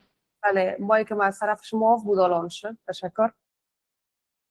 خب میریم شروع میکنیم. خب چنل یوتیوب ما گفتم زود از این بگذاریم که بسیار وقت ضایع شد. گفتم که در بخش پلیلیستش وقتی بیاین چنل به لسان انگلیسی است، در بخش پلیلیستش روی این مضامین ما کار کردیم و شما میتونین که روی هر مضمون وقتی کلیک کنین چند ویدیو داره. زیاد کار کردیم در راجع به مضمون اورال هیستولوژی و امبریولوژی هست، مضمون توتومورفولوژی و اوکلوژن هست و همچنان مضمون اورال پاتولوژی است. بسیار ویدیوهای ساده و این رقم به شکل رسمکی ساختیم که یک ویدیو یک نمونه از یکی از ویدیویم بوده که تقریبا 5 سال پیش ما آماده کرده بودم وقت دوره ستاژم بوده و بسیار یک یعنی آسان است یادگیری از طریق این ویدیوها. بدون از یگان ویدیوهای این چنل را به خواست بعض مسئولین و تونستم که از طریق چنل یوتیوب دری خود شیر بکنم که زیاد دیگه کار نکردیم، فقط یک چند ویدیوی از مضمون اورال هیستولوژی را ما در اینجا شیر کردیم. ان شاء الله اگر در آینده بیننده زیاد پیدا کرد شاید دوباره درش فعالیت آغاز شود. خب میایم سر موضوع اصلی خود. موضوع ما گفتیم که دنتال آنستزیا هست و اهمیتش هم گفتیم که چقدر اهمیت داشته این موضوع آنستزی دهن. چیزایی را که امروز ما میخوانیم فیزیو آناتومی یک عصب است. چرا اول باید عصب بفهمیم؟ چون آنستزی را ما میفهمیم که تاثیرگذار میباشه روی عصب و تا وقتی که ما یک عصب نفهمیم که عصب چی هست، اکشن پتانسیل یا انتقال سیاله در یک عصب چی رقم صورت میگیره، ما هیچ وقت نمیتونیم فهمیده که آنستزی چی رقم روی این عصب تاثیرگذار میباشه و چی رقم باعث مانع شدن انتقال سیاله یا اکشن پتانسیل در داخل یک عصب میشه. بعد از اینکه عصب را یک معرفی مختصر کردیم میایم سر اکشن پتانسیل یا انتقال سیاله و بعد از این میبینیم که مود اف اکشن اف لوکال انستتیک چی رقم است، چی رقم یک مواد آنستزی مانع این اکشن پتانسیل یا انتقال سیاله میگرده. تا بالاخره در ختمش میخوانیم راجع به خواص فیزیکی لوکال آنستزی و همچنان ام یا ماکسیمم ریکامندد دوز یا دوز اعظمی که ما میتونیم آنستزی رو برای یک فرد تجویز کنیم. چی هست آنستزی دهن؟ آنستزی دهن وقتی میگیم خود آنستزی یک ترم یونانی هست، یک اصطلاح یونانی هست که ان به معنای بدون و استیزیا به معنای حسیت، یعنی بدون حسیت. وقتی میگیم دنتال آنستزیا یک برخی از لوکال آنستزیا هست که باعث بی‌حسی در یک ساحه مشخص جاف دهن میشه. ما خواندیم که آنستزی دو نوع است، آنستزی در کل جنرال، آنستزی عمومی و آنستزی لوکال یا موضعی. وقتی میگیم آنستزی جنرال یعنی آنستزی است که باعث زیای حس در قسمت دماغ، برین و اسپاینال کورد میشه، یعنی فقط CNS رو در بر میگیره. خارج از برین و اسپاینال کورد که بخش از CNS هست، تمام سیستم های عصبی بدن که میبینین چی گفته میشه؟ PNS گفته میشه یا پریفرال نروس سیستم گفته میشه که این دنتال انستزی یک ساحه مشخص این PNS رو براتون به اسم میسازه، چیزایی که در جوف دهن یا در قسمت راس وجود داره. پس وقتی میگیم دنتال انستزی یعنی زیای حس در یک ساحه مشخص جوف دهن. یا بتونیم به عبارت دیگه بگوییم یک رودبلاک کیمیایی، یک مانع کیمیایی، یک chemical roadblock between the source of impulse and the brain. یک مانع کیمیایی در بین منبع سیاله و دماغ یا برین می باشه. برین چی است؟ برین خودش ساختمانی است که تمام این پیام هایی که از محیط به مرکز می روه، به برین می روه، اینا را پروسس میکنه و بالاخره فرد قادر به این میشه که یک حس را داشته باشه یا یک عکس العمل از خود نشان بده. این جمله را که وقتی میگیم یک رودبلاک یا یک مانع کیمیایی در بین منبع سیاله یا منبع تنبه و دماغ هست که این منبع تنبه را مثالش اگر بگیم یک هندپیس میتونه بوده در بخش دندان، یک هندپیس میتونه بوده یا مثلا یک لمس میتونه بوده، این رودبلاک کیمیایی هست. این جمله را میتونیم در این تصویر بسیار زیاد واضح بسازیم به خوبی. یک تصویر بسیار ساده از یک داینامایت میبینین یا یک بم به اصطلاح عام اگر بگیم و از این داینامایت یک فیوز آویزان است. این فیوزش قسمت نهاییش وقت در بتیم اساس تمام این فیوز در میگیره بالاخره که با قسمت داینامایت برسه و باعث یک انفجار میشه. اما در این مسیر این فیوز در این قسمت اگر شما آب بریزین این قسمت تار در میگیره، اما وقت در این قسمت که شما آب ریختین اینجا که رسید میمیره، بالاخره به داینامایت نمیرسه، به داینامایتی که نرسید باعث انفجار همچنان نمیشه. مثال این داینامایت میمونه به یک برین به قسمت CNS و همچنان این تاری که از این داینامایت آویزان هسته، این تاری که از این داینامایت آویزان هسته مثالش میمونه به یک سیستم PNS یا پریفرال نروس سیستم، یک عصب از سیستم PNS. وقتی اینجا تنبیه صورت میگیره که مثال این تنبیه میتونه هندپیستون باشه، برمیتون باشه، برمکاری که روی چی میکنین دندان. این هندپیستون میتونه که تنبیه را تولید بکنه و این عصب را تحریک بسازه، اما این تحریکات، این اکشن پتانسیل یا انتقال سیاله فقط تا قسمتی که شما به‌حسی دادین تا این قسمت صورت میگیره، از این پیش رفته نمیتونه و به برین رسیده نمیتونه. به برین وقت نرسید فرد به اساس حسیت هیچ نمیداشته باشه و سیاله در این قسمتی که شما نرسیدی دادین در میجا که رسید میمیره، در برین نمیرسه. استیمولیشن یک عصب، چی رقم میتونیم یک عصب را تنبیه بسازیم؟ توسط 4 نوع ما میتونیم یک عصب را تنبیه بسازیم که این تنبیهات عبارت از تنبیه برقی، تنبیه کیمیایی، تنبیه حرارتی یا ترمال و همچنان تنبیه مکانیکی یا مکانیکال. وقتی توسط یک هندپیس شما روی یک دندان کار میکنین، هم یک امپالس حرارتی تولید میکنه و همچنان یک امپالس مکانیکی تولید میکنه که هر دوش در نتیجه باعث حسیت یک فرد یا حسیت همون دندان میشه. میایم سر ساختمان یا استراکچر یک نیورون. یک نیورون اگر ما ببینیم دارای 3 ساختمان عمده هست. نیورون خودش چی است؟ نیورون عبارت از یک structural unit خود سیستم عصبی است که این سیستم عصبی از چندین تا نیورون ها ساخته شده و این نیورون 3 بخش داره که این 3 بخش عبارت از سل بادی هستن، جسم خود نیورون هست. دیگه ما داریم دندرایت که پروسس های طویل هست که از قسمت سل بادی یا جسم خود عصب نیورون خارج شده و بالاخره اکسون ما داریم که اکسون رو ما میتونیم نرو فایبر همچنان بگوییم. جایی که کلمه فایبر را شنیدین و همچنان اکسون هر دویش به یک معنا هسته و همچنان نرو اندینگ داریم که توسط نرو اندینگ خود یک نیورون ما وصل شده با یک نیورون دیگه یا با یک قسمت از عضله وصل شده. مجموعه سل بادی ها در قسمت برین و CNS و PNS تان گری ماتر اگر در قسمت برین بگوییم، در قسمت برین و اسپاینال کورد تان گری ماتر را میسازه و در قسمت PNS بعضی از گانگلیون ها را میسازه، مثلا ترایجمنال گانگلیون یا مثلا سب ماندیبولار گانگلیون یا مثلا آرتیک گانگلیون. تمام این گانگلیون هایی که ما داریم مجموعه از سل بادی ها است. همین رقم اکسون ها یا فایبر های این نیورون ها وقت با هم وصل میشه یک عصب را میسازه، مثلا ترایجمنال نرو یا مثلا شاخه ماندیبولار نرو یا مثلا شاخه ماکسیلری نرو. این فایبرها مجموعش عصب گفته میشه. پیش اگه بریم، اگه ما انواع فایبرها را ببینیم، انواع نیورون ها را اگه ببینیم که نیورون گفتیم که واحد ساختمانی یک عصب هست، ما از نگاه آناتومی و همچنان از نگاه فیزیولوژی 3 نوع نیورون های داریم به شکل عمده اگه بگیم. نیورون های سنسوری، نیورون های حرکی حسی، نیورون های موتور، نیورون های حرکی و همچنان اینترنیورون که باعث وصل شدن نیورون های سنسوری با نیورون های حرکی یا نیورون های موتور شده و هر سهش از نامش بسیار واضح است. نیورون های حسی وقتی میگیم، سنسوری وقتی میگیم یعنی باعث حسیتتان میشه. مسیج های حس رو انتقال میده به دماغ، در دماغ پروسس میشه و توسط نیورون های حرکی که از نامش معلوم است باعث حرکت ما میشه، چرا که از دماغ شروع شده و آمده و وصل شده به عضلاتتان. این نیورون های موتور یا حرکی رو ما چی میگیم؟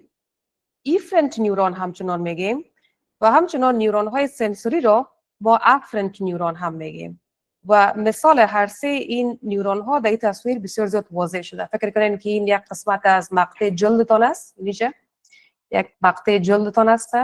مثالش یکی می روی این مقطع جلد دستتان است، فکر کنین یکی می روی این دستتان بالا میشه. چی رقم شما میفهمین که یک فرد آمده و روی دستم بالا شده، مثلا آب ریخته سر دستم و باید این دست خود را از موقعیتی که داشتم حرکت بده. نهایت فایبرهای عصبی سنسوری در این جلد آخذه هایش وجود داره که از اینجا مسیج برده میشه از طریق این نیورون های حسی در کجا؟ در برینتان. در برینتان ما اینترنیورون داریم که اینترنیورون ها وصل شده با نیورون های حرکی. از طریق این اینترنیورون مسیج از سنسوری نیورون رفت به طرف دماغ، از دماغ این مسیج دوباره انتقال پیدا کرد از طریق موتور نیورون ها به قسمت عضلات همان جایی که دستتان این حسیت رو داشت یا همی تنبیهی که به وجود آمد و شما را قادر به این میسازه که شما دست خود را از موقعیت چی کنین؟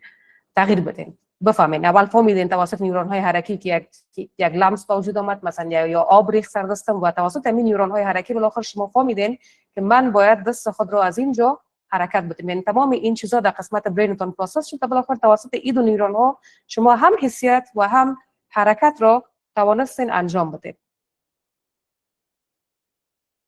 خب اینجا میبینید یک تصویر بسیار مقبول از عصب هست. یک عصب است، مثالش فکر کنین یک عصب مندیبولار هست یا یک عصب تریجمینال هست که این عصب رو براتون شخص کرده، یک کراس سکشنش گرفته و اینجا براتون نشان داده.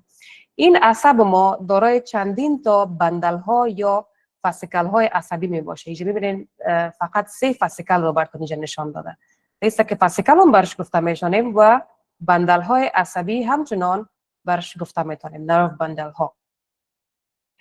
در اینجا در این تصویر از بین یک عصب 3 فاسیکل رو براتون نشان داده. یک فاسیکل یا یک بندل عصبی رو خارج کرده و از این یک بندل عصبی یک فایبر عصبی رو براتون کشیده. یعنی یک فایبر وقتی میگم بخش اگزونی یک نیورون رو براتون کشیده و این نیورونی که را اینجا میبینین دارای غشای مایلین هست. از نگاه تعداد فاسیکل ها ما اعصاب را داریم که میتونه از 5 الی 10 فاسیکل را داشته باشه و هر فاسیکل ما دارای 500 الی 1000 نرو فایبرها را میتونه داشته باشه در خود که در اینجا فقط 3 تا نشان داره برای اینکه ساده بسازه و از این 3 تا فاسیکل یک فایبر عصبی رو براتون خارج کرده و طوری که گفتم این فایبر عصبی در رنگ آبی یا فیروزه‌ای که میبینین یک غشای مایلین هست که من حیث عایق کار میکنه و این غشای مایلین در اصل یک نوع حجره مخصوص سپورتینگ این نیورون هست که شوان سل گفته میشه.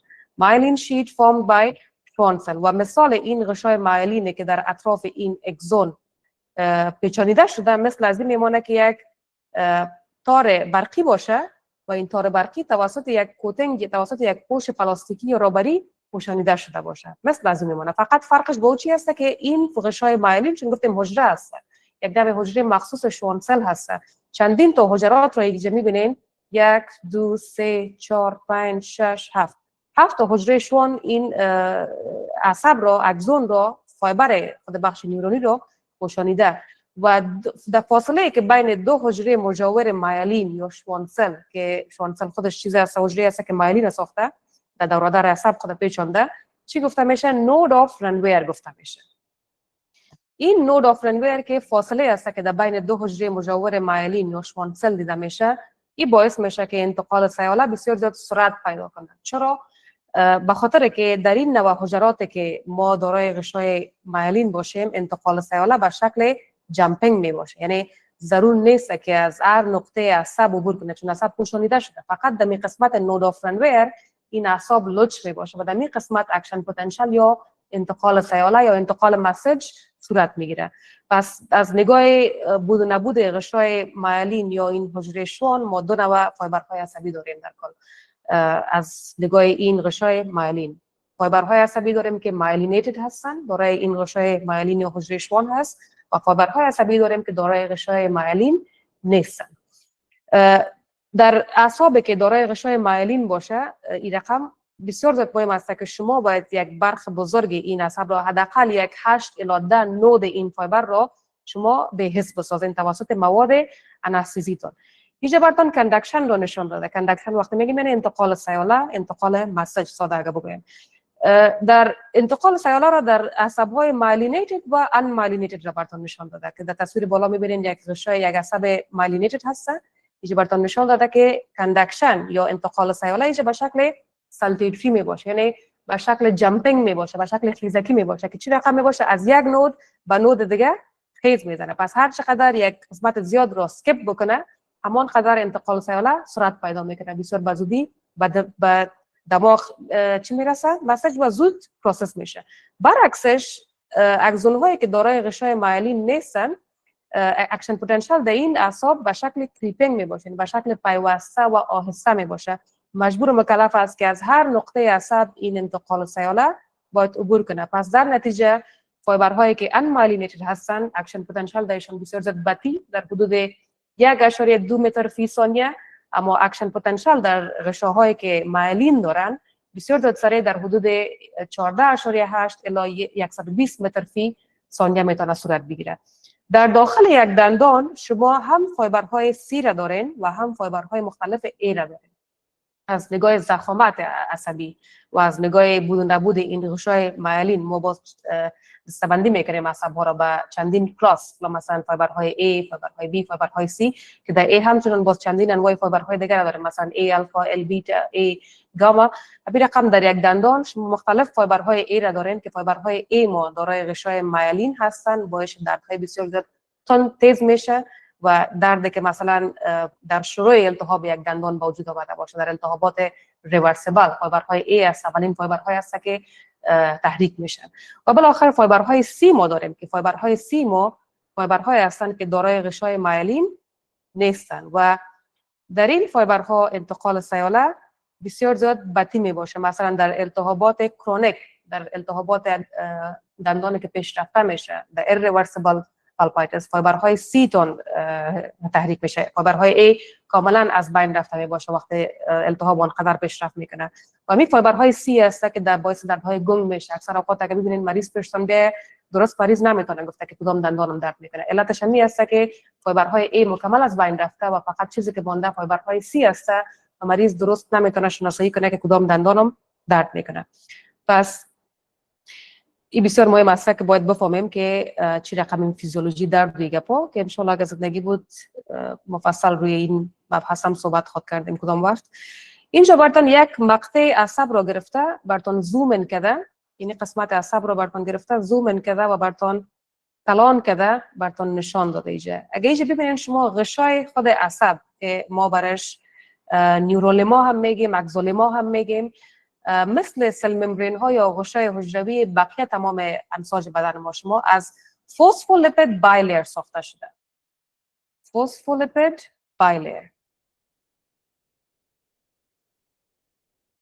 و وقتی میگم فسفولیپید بایلیر یعنی لایه دو قاطع، بایلیر یعنی دو لایه و فسفولیپید یعنی یک گروپ فسفید داره، در رنگ بنفش که جای میرین گروپ فسفیدیشن هست و یکی هم گروپ چی داره؟ گروپ لیپیدی داره. گروپ فسفید، گروپ لیپیدی. اگر ببینین اردوشون طور تنظیم شده که قسمت لیپیدیشون با هم وصل است، اما قسمت فسفیدشون از هم دور است. قسمت فسفیدشون در تماس با مایع خارج حجروی و همچنان مایع داخل حجروی هست. چون قسمت لیپیدیشون با هم وصل است، از این خاطر میگیم که فقط چیزایی که منحل در شحم است اونا میتونن با آسانی از طریق این غشا عبور کنن و برسه به از فضای خارج حجروی به فضای داخل حجروی. پس چیزایی که فقط منحل در شمع است اونا فقط میتونه عبور کنه از طریق این غشا. چطور در اکشن پتانسیل ما خواندیم که سدیم داخل میره پتاسیم خارج میره. چی رقم سدیم پتاسیم داخل و خارج میره وقتی چارج داره سدیم و پتاسیم و چیزی هستن که آیون های هستن که منحل در شمع اصلا نیست. ما برایشان آیون چنل های مخصوص را داریم. ببین که آیون چنل ها از پروتئین ساخته شده و امبد شده در می غشای حجروی، عصب و تمام غشاهای سرتاسر بدن ما شما و هر آیون یک چنل مخصوص خود داره و در بعضی از شرایط خاص است که باز این چنل ها را اجازه میده که باز کنه و اجازه ورودی برای سدیم میده. مثلا از نگاه فیزیولوژی اگر ما ببینیم ما انواع مختلف این چنل ها داریم. مثلا اینجا براتون نشان داده ولتیج رستینگ پتاسیم چنل های هستن که هیچ کدام گیت هیچ کدام دروازه رو ندارن و میتونن به آسانی اجازه ورودی و دخولی را برای پتاسیم بدن. یا مثلا ولتیج گیتد سدیم چنل رو داریم که در اثر ولتیج کار میکنین. یک تغییرات چارجی وقت به وجود بیاد نزدیکای این چنل ها باعث میشه که دروازه داخلیشان باز گردد و اجازه ورودی سدیم را از خارج به داخل بده. باز ما داریم لایگند گیتد سدیم چنل که بعد از اینکه یک لیگاند یک مدیاتور ایجا وصل شود به قسمت خارجی این چنل باعث میشه که دروازه داخلی چنل باز شود و اجازه ورودی رو بر سدیم بده. مثلا اسیتایل کولین وقتی به یک نیوروترانسمیتر است وقتی به ایجا وصل شود اجازه میده که این چنل باز شود و سدیم از خارج به داخل بره. و یا هم مثلا سیگنال گیتد سدیم چنل ما داریم که بعد از اینکه یک اینترنال سیگنالینگ صورت بگیره مثلا در هسته حجره یک مدیاتور ساخته شود مثل کلسیم اون از داخل وصل میشه به این چنل و باعث میشه که دروازه داخلی این چنل باز شود و بالاخره به سدیم اجازه دخولی داده شود. در بخش انستزی دهن چنل هایی که بسیار زیاد نقش کلیدی داره چنل های ولتیج گیتد سدیم چنل هستند که در اثر تغییرات چارجی که در اطرافشان با وجود میاد باعث باز شدن این چنل ما میشه بالاخره اجازه دخولی را بر سدیم میده و بعدن باز میبینیم که چه رقم انستزی مانع این دخولی سدیم میشه. چون سدیم اگر داخل نره چارج داخلی مثبت نمیشه. چارج داخلی که مثبت نشد انتقال سیاله همچنان صورت نمیگیره و سیاله کاملا بلاک میشه. خب در این تصویر براتون انتقال سیاله را نشون داده که بسیار زیاد یک تصویر مهم است. انتقال سیاله در 3 مرحله صورت میگیره. انتقال سیاله فیز اول، فیز دوم و فیز سوم. فیز اول ما کاملا یک حالت استراحت است، یعنی حالتی است که شما قرار شدین دیگه هیچ کدام تنبیه روی دستتون وجود نداره. اینجاست که چارج داخلی حجره منفی 70 میلی ولت هست و پتانسیل حجره را ما میگیم رستینگ پتانسیل که اصلا هیچ کدام تنبیه وجود نداره. وقتی یک تنبیه با وجود بیاد مثلا مثال شکل دادم قبلا که یک کیمیا و آب روی دستتون میریزه اینجاست که انتقال مسیج انتقال سیاله شروع میشه و در این نقطه خاصی که شما می حس رو دارین در این نقطه خاص فقط چنل های سدیم باز میشه و اجازه ورودی را برای سدیم میده. تا حد این چنل ها باز میشه و سدیم داخل رفته میره در این نقطه مخصوص که چارج این نقطه مخصوص در بین منفی 50 و منفی 60 برسه که ما میگیم فاز دیپولارایزیشن بتی تا ای که برسه به قدمه خود چی وقت میرسه وقتی حداقل تغییر منفی 15 درجه وجود بیاد. هر چقدر امی اول چی بود منفی 70 هر چقدر به طرف مثبت شدن بره کم شدن میره. بین منفی 55 الی منفی 50 وقت رسید اینجاست دیگه که قدم است و دفعتا تمام چنل های سدیم باز شده میره و اجازه دخولی رو بر سدیم از خارج به داخل میده. اگه ببینین در قسمت فاز دیپولارایزیشن بتی یک تیر بسیار چیره براتون کوچک براتون رسم کرد به معنی می است که سدیم به مقدار کم داخل میشه. بعد از اینکه این تغییر منفی 15 میلی ولت با وجود آمد حداقل 55 یا 50 شد اینجاست که فاز سریع صورت میگیره فاز دیپولارایزیشن سریع و تا وقت سدیم داخل رفته میره که چارج داخلی برسه به مثبت شد. اینجاست که تمام مسیج پروسس هم میشه و وقت شما یک عکس العمل هم کرده میباشین سرش.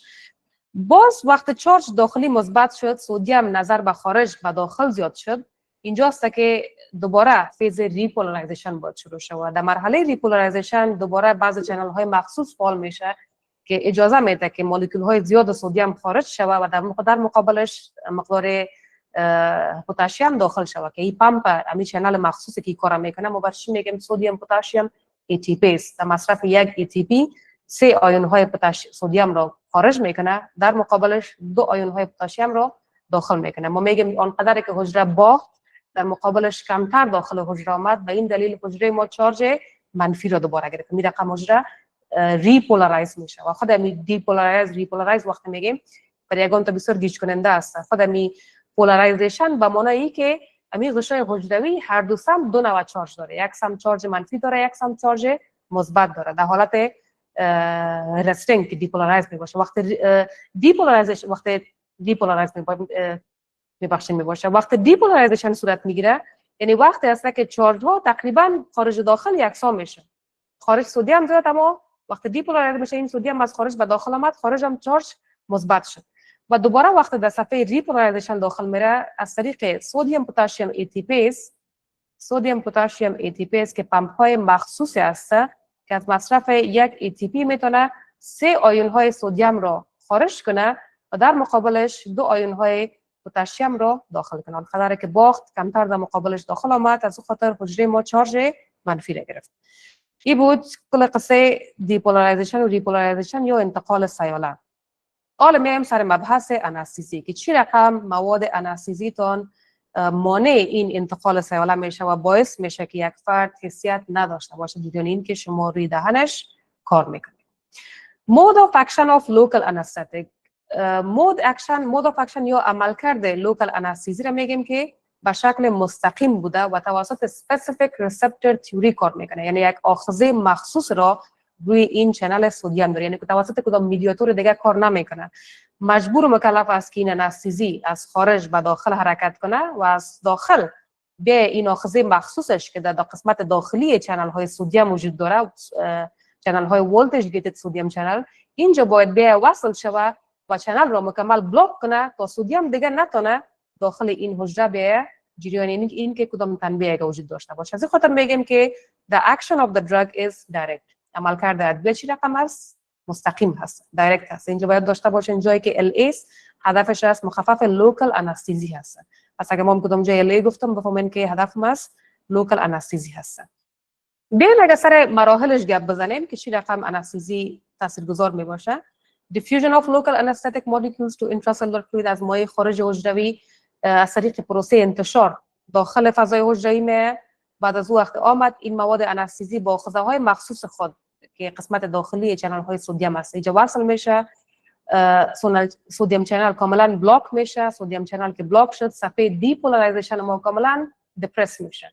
دیپولارایزیشن ما که دپرس شد دیگه فرد احساس درد اصلا نمیکنه و به قدمهش نمیرسه. به قدمه که نرسید هیچ مو اکشن پتانسیل یا انتقال سیاله اصلا صورت نمیگیره. کندکشن یا مو انتقال مسج، انتقال سیاله به شکل کاملا بلاک میشه و فرد هیچ حسیت نمی داشته باشه. باید بفهمیم که اما قدر گفتیم که انستزی باید از داخل از خارج به داخل بیاید و از داخل باید وصل شود. باید ببینیم که چی رقم از خارج به داخل می وصل میشه و در کدام حالات نمیتونه این کار انجام بده. مثلا در حالات التهابات. لوکال انستزی دیفیوژن است، یک قانون است، قانون 25 و 75%. قانون 25 و 75%. وقتی شما انستزی را ضرب میکنین و در این فضای خارج حجروی این انستزی میرسه به دو حالت وجود داشته باشه. حالتی که آیوندار هست، حالت بدون آیونش. LA را وقتی جا گفته LA بازم مخفف لوکال انستزی که اینجا میتونه انستزی لایدوکین باشه، انستزی آرتیکین باشه، انستزی بوپیواکین باشه. هر انستزی فقط یک نام فرضی را برش مونده. LA در بعض کتابا RN داده، در بعض کتابا LA داده. LA فکر کنم آسان‌تر است چون مخفف لوکال انستزی است. اما در بعض جاها RN مثلا در کتاب مالامت که کمک گیج کننده است RN است که خودم وقت مثلا بودم تا چند وقت نمی‌فهمیدم که RN چی هست، مخفف چی هست و فعلا فهمیدم که فقط یک نام فرضی را برشان داده. دیگه اینجا وقت شما انستزی را ضرب میکنین به یک فرد به دو شکل تبدیل میشه. شکل آیوندارش که LH+ هست وصل شده با آیون هیدروژن که در حالتی که pH نرمال باشه، مثلا pH نرمال ما چی هست؟ 7.4. در حالتی که pH نرمال باشه 75%ش میمونه به شکل تبدیل میشه به شکل آیوندارش چون هیدروژن ما هر جای داره و 25%ش میمونه به شکل بدون آیوندار به شکل آزاد یا LA.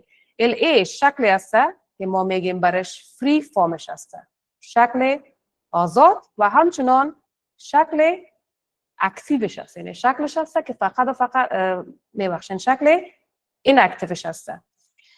برعکسش LAH+ ما را اگه ببینیم شکل باینددش هسته که وصل شده با آیون هیدروژن، شکل اکتیوش هسته اما شکل انتشار پذیرش نیست.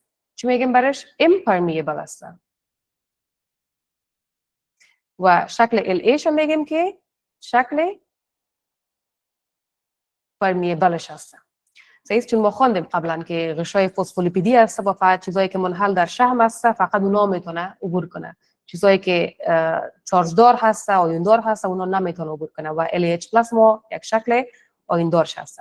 مثال شگه اینجا بگیم، مثال به شما به یک فرد دادین تقریبا 1000 مولکول های LA را. 1000 مولکول های LA را دادیم. یک قانون است طوری که گفتم 25 و 75%. در این مایع خارج حجروی این 1000 مولکول های LA تبدیل میشه به 250 مولکول های LA که شکل آزاد و انتشار پذیرش است و 750 مولکول های LAH+. این 250 مولکول های آزاد LA فقط میتونه که داخل عبور کنه و داخل وقتی این 250 مولکول های LA شکل آزادش آمد اینجاست که تجزیه میشه دوباره به 25 و 75%. خارجمون مقصر بود، داخلمون مقصر است. داخل وقت آمد دوباره تجزیه میشه 250 مولکول ها و 25% شکل LA آزادش که میشه 185.5 مولکول های LA و بالاخره بقیهش میمونه به شکل RN میبخشین 187.5 مولکول هایش میمونه به شکل LA و بقیهش تبدیل میشه به شکل LAH+ که 62.5 مولکول هایش هستن. باز بالاخره 187.5 مولکول هایش میتونه که به این آخذه های مخصوصی که در داخل قسمت داخلی سدیم چنل ها اینجا وصل شوه و بالاخره باعث شوه که این چنل ها بلاک شد. اینا شاید سوال براتون خلق شوه که بقیه 150 مولکول هایی که مانده اینا چیکار میکنه؟ اینا همچنان وقتی این قسمت 250 داخل رفت اینا همچنان تجزیه میشه دوباره به 25 و 75% بالاخره تا اینکه این کار صورت میگیره که یک وقت غلظت مواد انستزی در قسمت داخلی حجره بسیار بالاتر از قسمت از در مقابل بخش خارجی حجره است. اینجا است که باز دیفیوژن ریورس میشه و از قسمت داخل دوباره شکسته شده میره، تجزیه شده میره از قسمت سدیم چنل ها و دوباره تبدیل میشه به LA و LH+ و خارج شده میره از حجره و بالاخره تا اینکه قسم مکمل از بدن اطلاع شود. اما سوال بسیار گپ مهم اینجاست که شما 1000 مولکول ها را که من گفتم که وقت زرخ میکنه کلش 25 و 75% اینطور نیست که تمامش به عصب میمونه و کل این مولکول ها داخل عصب میشه. البته یک مقدار این مولکول ها رقیق میشه توسط مایع بین النسجی یا interstitial fluid، یک مقدارش توسط عضله جذب میشه، توسط شحم جذب میشه، یک مقدارش هم دارای مستقیم وارد خون میشه که از خون باز میرسه به امواج دیگه و بالاخره تجزیه شده میره. اما در کل pH اگر نرمال باشه این قانون 25 و 75% است. هر نوع انستزی را که برای یک فرد بدین این چیزا را باید یاد داشته باشین که چی رقم انتشار میکنه و چی رقم وصل میشه. این بود حالت نرمال. میم سر حالت التهابی. وقتی یک التهاب باشه در یک قسمت بدن شاید متوجه شده باشین کسانی که کار کرده دکتر سبان برای یک فرد مثلا التهاب داره، یک ایرریورسیبل پولپیت داره، مثلا یک آبسه داره، یک پیرودونتیت داره، شما اونجا وقت انستزی برای ضبط میکنین اونجا اصلا فرد بیسی نمیگیره. اینجا بازم در تصویر براتون باز یادآور شده بر جای LA اینجا نام RN را ذکر شده که یک نام فرضی است. اینجا بازم میگم دیفیوزیبل فرم است، شکل انتشار پذیرش، اما RNH+ شکل اکتیوش است. وقتی التهاب باشه اینجا بر جای از اینکه اینجا التهاب است براتون نشان داده که pH چقدر است؟ pH است 6. pH 6 هست یعنی pH اسیدی هست. pH هر چقدر نمره کمتر باشه یعنی هیدروژن به مقدار زیادتر هست. pH پایین، هیدروژن بالا. جایی که هیدروژن بالا هست اتوماتیک اکویژن ما شفت میشه به طرف راست، به طرف RNH+. شکل آیوندارش اتومات زیادتر ساخته میشه چون ساحه اسیدی است و در ساحه اسیدی هیدروژن فوق العاده زیاد ما داریم. پس به جای قانون 25 و 75% اینجا ما داریم قانون 1.99% به کار برده میشه. یعنی 1% فقط تبدیل میشه به RN و 99% تبدیل میشه به RNH+.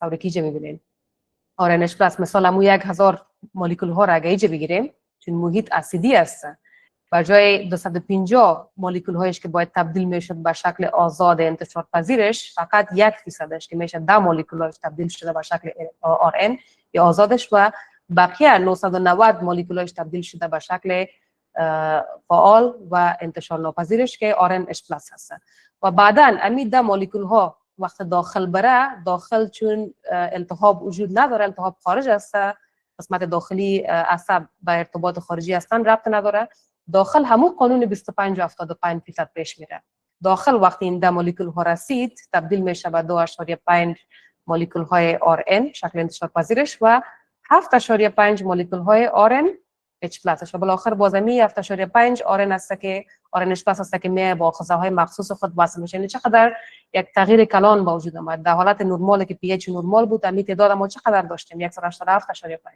اما اینجا در حالت التهابات RNH پلاس ما بسیار کم ساخته RN ما کم ساخته میشه و در نتیجه RN کمتر داخل میشه و در داخل همچنان باز RN موجود از که یعنی با التهاب خارجی کدام ربط نداره در داخل چون مولکول های کم RN داخل رفته RNH پلاس بسیار کمتر ساخته میشه و انستزی ما تاثیرگذار نمی باشه پس چی کار باید بکنیم در این رقم اشخاصی که التهاب داره آبسه داره و بی‌حسی نمیگیره در اثر التهابات ما در یک ساحه دورتر بی‌حسی میگیریم مثلا یک دندان فک بالا هست فک علوی هست یک دندان مولر هست قرار است شما هر بار انفیلتریشن میدین این بار چون التهاب وجود داره و جای انفیلتریشن که در انفیلتریشن ما قسمت نهایت عصب رو بحث میکنیم یک ساحه دورتر رو ما چی میکنیم بحث میکنیم مثلا PSA میتیم بر مریض یا posterior alveolar nerve block میتیم یک شاخه بزرگ عصب و نسبتا یک شاخه دورتر عصب هست اگر در این تصویر براتون بگویم برای کسانی که اگر گیج شدن یک ذره مثلا در انفیلتری ما نهایت عصب رو چی میکنیم بحث میکنیم درسته و فعلا اینجا وجود داره التهاب است اینجا نسیزی هر چی میتیم تاثیر نمیکنه میریم مثلا از این ساحه کمک در ساحه دورتر مثلا این شاخه چی نامیده میشه PSA در فک علوی اگه مثال بدم posterior superior alveolar nerve که در اینجا وقت هیچ کدام التهاب اصلا وجود نداره اینجا وقت ما بلاک بدیم اینجا دیگه این دندان رو ما میتونیم کاملا بیس کنیم و به راحتی میتونیم کار خود را انجام بدیم چون مثال شما گفتیم که انستزی یک رودبلاک کیمیایی هست یک مانع کیمیایی هست اگه این رودبلاک را ما اینجا در اثر التهاب نتونیم به وجود بیاریم میتونیم در یک ساحه دورتر برایم و این رودبلاک رو در یک قسمت دورتر به وجود بیاریم و میتونیم که به شکل موفقانه این تداوی رو پیش ببریم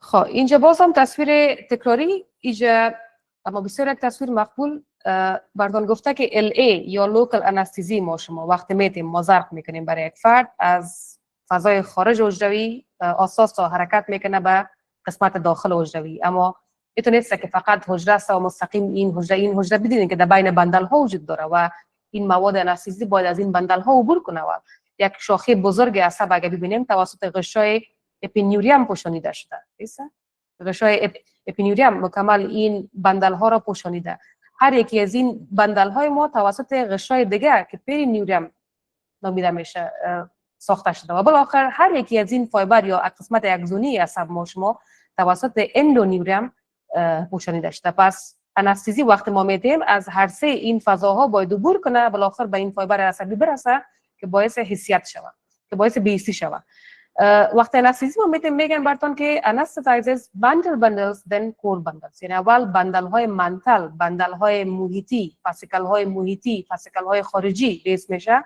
در ادامهش انستزی اساس عبور میکنه به قسمت وسطی قسمت کور و بندل های مرکزی رو براتون بیس میکنه مثلا این اگه یک مقطع کراس سکشن عصب باشه اینی هم تعداد فاسیکل ها باشه اول فاسیکل های خارجی بیس میشه ال ای را وقتی به یک فرد بدین فاسیکل های خارجی رو بیس میکنه و بالاخره میرسه به فاسیکل های داخلی اینجا هم یک پوینت کلینیکی وجود داره که بعدا میگم خب منتل بندل ها که فاسیکل های خارجی هستن و بالاخره کور بندل ها که فاسیکل های مرکزی هستن منتل بندل های ما اولین بندل های عصبی هستند که بی‌حس میشه اما کور بندل های ما آخرین بندل های انستزی هست که بی‌حسی خود میگیرن و برعکسش کور بندل های ما آخرین بندل های است که بیسی میگیره و اولین بندل های است که حیثیت خود را دوباره به وجود میاره. چی میشه؟ چرا اینجا میبینین در یک دندان پوینت کلینیکی چی است؟ فایبرهای منتل ما فایبرهای هستند که دندانهای خلفی را تثبیت کردن. مثلا دندانهای مولر و پریمولر ها. هر چقدر یک عصب پیش میه، یعنی در قسمت نهایی خود میرسه، آنجاست که منتل بندل ها کاملا از بین میره و چیزی که میمونه فقط کور بندل ها هست. به همین دلیل شما وقتی یک بلاک میتین که در بلاک ما چی میکنیم؟ عصب inferior alveolar nerve را ما به حس میکنیم. اگه ببینیم شما اکثر اوقات ما میبینیم وقتی پرسان میکنیم یک فرد رو، یعنی برای کار کردن در یک دندان پیش روی فک سفلی هیچ وقت ما بلاک نمیتیم، ما اینفیلتری میتیم اکثر. چرا؟ به خاطر که بلاک کار نمیته. چرا کار نمیته؟ چرا که فایبرهای منتل اصلا اونجا وجود نداره در قسمت‌های قدمی دندان ها، فقط فایبرهای کور هست و این فایبرهای کور آخرین فایبرهای هست که بی‌حسی رو میگیرن، بی‌حس میشه یا مقدار انستزی برشان میرسه، شاید دیگان کسایش نرسان برشان. و همین دلیل وقت بلاک میتین با وجود از اینکه مریض زبانش بیس است، کمش بیس است، لبش بیس است، وقتی سر دندانش کار میکنین مریض هنوز هم احساس درد میکنه. از این کسا چی میتونن شما فقط یا از اینفیلتریشن کار بگیریم و یا هم دوز انستزی خود را در این قسمت بلاک هم اگه میتیم یکانه که دوز خود را باید ما بیشتر بسازیم. بازم یک بار میگیم منتل بندل های ما اولین بندل های است که به حس میشه و کور بندل های ما آخرین بندل های است که به حس میشه و اولین بندل های است که انستزی خود را به طور کامل از دست میده و دوباره حیثیت رو به وجود میاره مثل مصاحبه.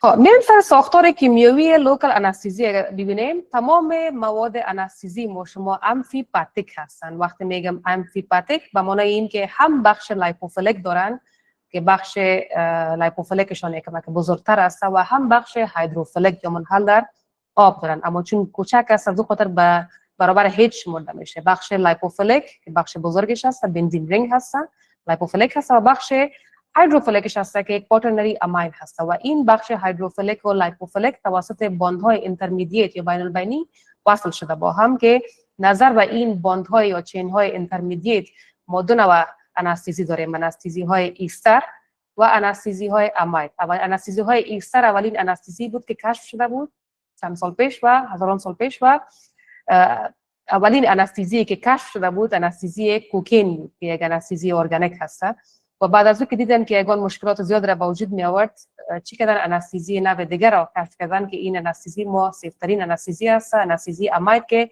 یک مثالش لیدوکائین هست که با بیلیون ها کارتریج سالانه در تمام جهان استفاده میشه. چرا لیدوکائین استفاده زیاد است؟ چون اولین انستزی از فامیلی امید بوده.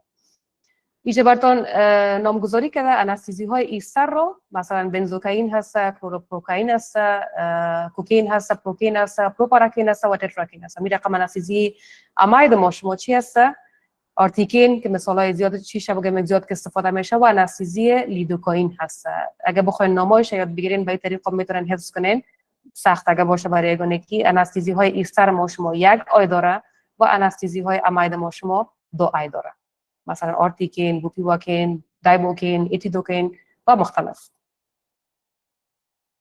خب میریم اگر انستزی های ایستر و امید را اگر مقایسه بکنیم از نگاه متابولیسم، از نگاه سمیت، سیستمیک توکسیسیتی، از نگاه الرژیک ریاکشن، از نگاه ثبات در محلول، از نگاه آنست یا شروع بی‌حسی و از نگاه PKA یا افینیتی آف هیدروژن یا کشش هیدروژنی. از نگاه متابولیسم اگه ببینیم انستزی های ایستر ما شما بسیار زود تجزیه میشه. چرا؟ به خاطر که انزیمی که باعث تجزیه این انستزی ایستر ما میشه در خون وجود داره به نام پلازما کولینستریز یا سودو کولینستریز همچنان برش میگیم.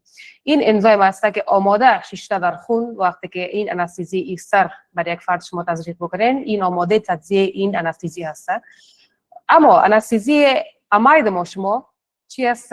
تجزیهش توسط انزیم های امیدیزس که در کبد ساخته میشه. انزیم های امیدیزس که در کبد ساخته میشه این انستزی میتونه تجزیه شود و برای اینکه این انزیم این فعالیت رو انجام بده لازم است که انستزی باید به کبد برسه و از طریق کبد تجزیه شده بره بالاخره از طریق کلیه ها از بدن اطراح شده. و همین دلیل چون ایسترها یک انزیم داره آماده که برای شیشته در خون در پلازما کولینستریزس میگیم که تجزیه انستزی ایستر ما شما چی هست؟ رپید هست، بسیار سریع هست، دیوریشن از به دلیل کوتاه‌تر می باشه. برعکسش انستزی های اماید ما شما چون در هپاتیک از طریق هپاتیک انزیم های کبدی صورت میگیره و برای از باید برسه به کبد، میگیم که تجزیهشون بسیار زیاد بطیء است و دیوریشنشون همچنان خوب است. سیستمیک توکسیسیتی، سمیت انستزی های ایستر ما شما less likely آنقدر سمیت نداره، اما انستزی های اماید ما شما چی هستن؟ سیستمیک توکسیسیتی داشون یک کمک بالاتر است، چون به مدت زیاد در خون میمونه. ایستر ما زود از خون تجزیه میشه، اماید ما در خون چون به مدت زیاد میمونه، از خاطر سیستمیک توکسیسیتی یا سمیت سیستماتیک در انستزی های اماید بیشتر است.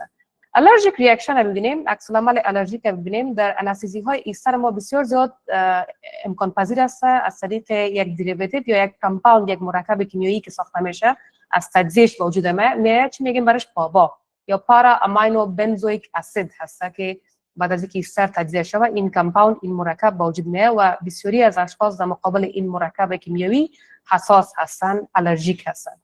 در انستزی های اماید ما امکانات الرژی very rare، بسیار نادر هست.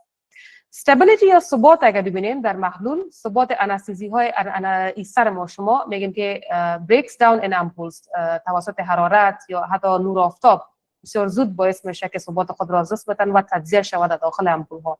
اما انستزی های اماید ما شما ثباتشان نسبتا بالاتر هستند. آنست انستزی یا شروع مو بیسی که با وجود میره در انستزی های ایستر ما شما سلو هست چون زود تجزیه میشه از طریق انزیم هایی که در پلازما داریم. اما در انستزی اماید ما شما نظر به نوعیت انستزی که بسیار یک مبحث کلان هست که هر یکی از این انستزی ایستر و اماید همچنان خاصیت خاص خود داره، یعنی از نگاه کیمیایی خود، از نگاه خاصیت کیمیایی خود، از نگاه خاصیت عملکرد خود که نظر به او مودریت تا فاست هست، بین متوسط و بسیار زیاد سریع هست. PKA که یک کوئفیشنت هست از و مخفف از این است که چی رقم کشش هیدروژنی چقدر است که از نگاه ساختار کیمیایی انستزی های مختلف کشش هیدروژنی خاص خود داره. میگم که آن انستزی هایی که PKA شان نزدیکتر به pH بدن که 7.4 از pH بدن باشه مو قانون 25 و 75 پیش میره و انستزی به شکل نرمال کار میکنه.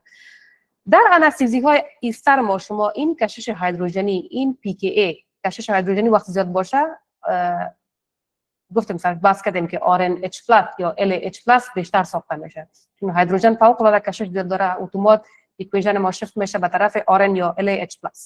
در اینجا در ایسترها PKA عددش کشش هیدروژنیش بالاتر از خود pH بدن هست، در بین خانه 8.5 الی 8.9 هست، از اون خاطر چی می باشه آنقدر آنستش سریع نیست.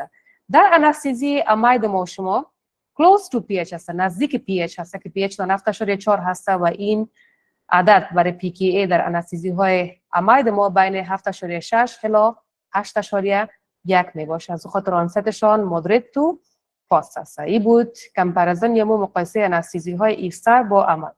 میم فرضی که کمپوزیشن یک انستزی، یک کاردرج انستزی را اگر ببینیم یا محلول انستزی در ساختار خود چه چیزا را داره.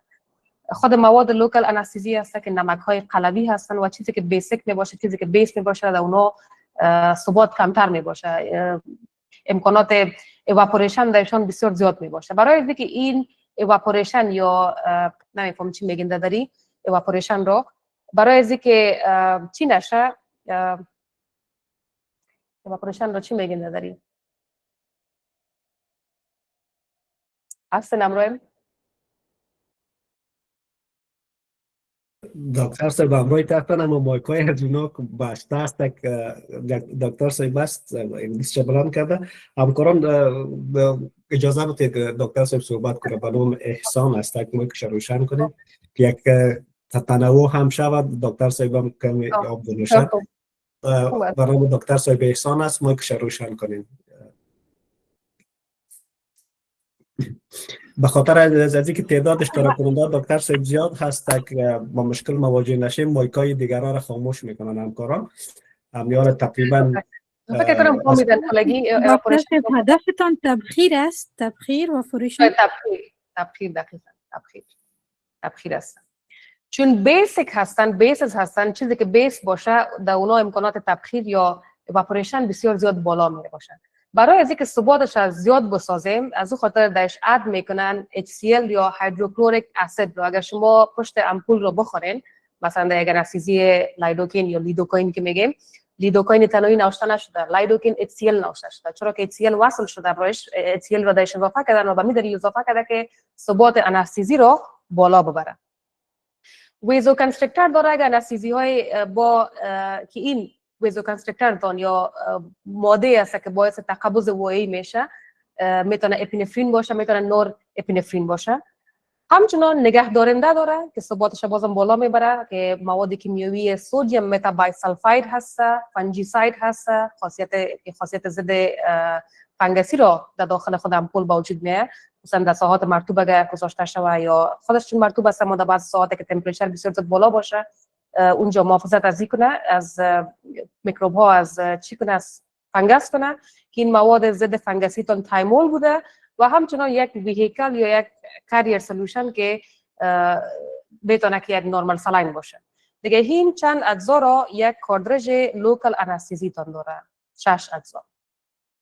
چی هست خاصیت ویزو کنسترکتر یا ماده که تقبض وایی رو با وجود میاره که گفتیم میتونه اپینفرین باشه یا نور اپینفرین باشه؟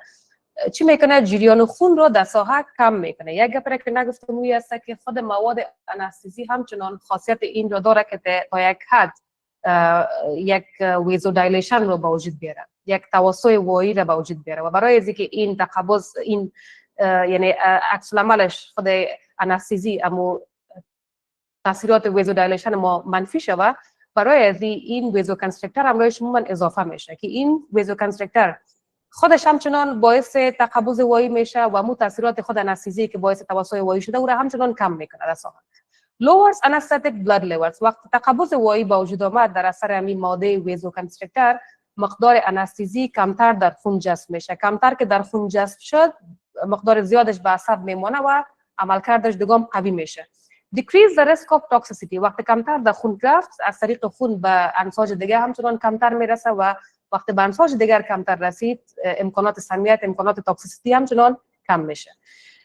همچنان وقتی به خون مقدار انستزی کمتر رسید، طوری که گفتم دیوریشن یا زمان انستزی همچنان بلند میره، چون مواد زیاد بر عصب باقی میمونه و کمتر از طریق خون جذب میشه.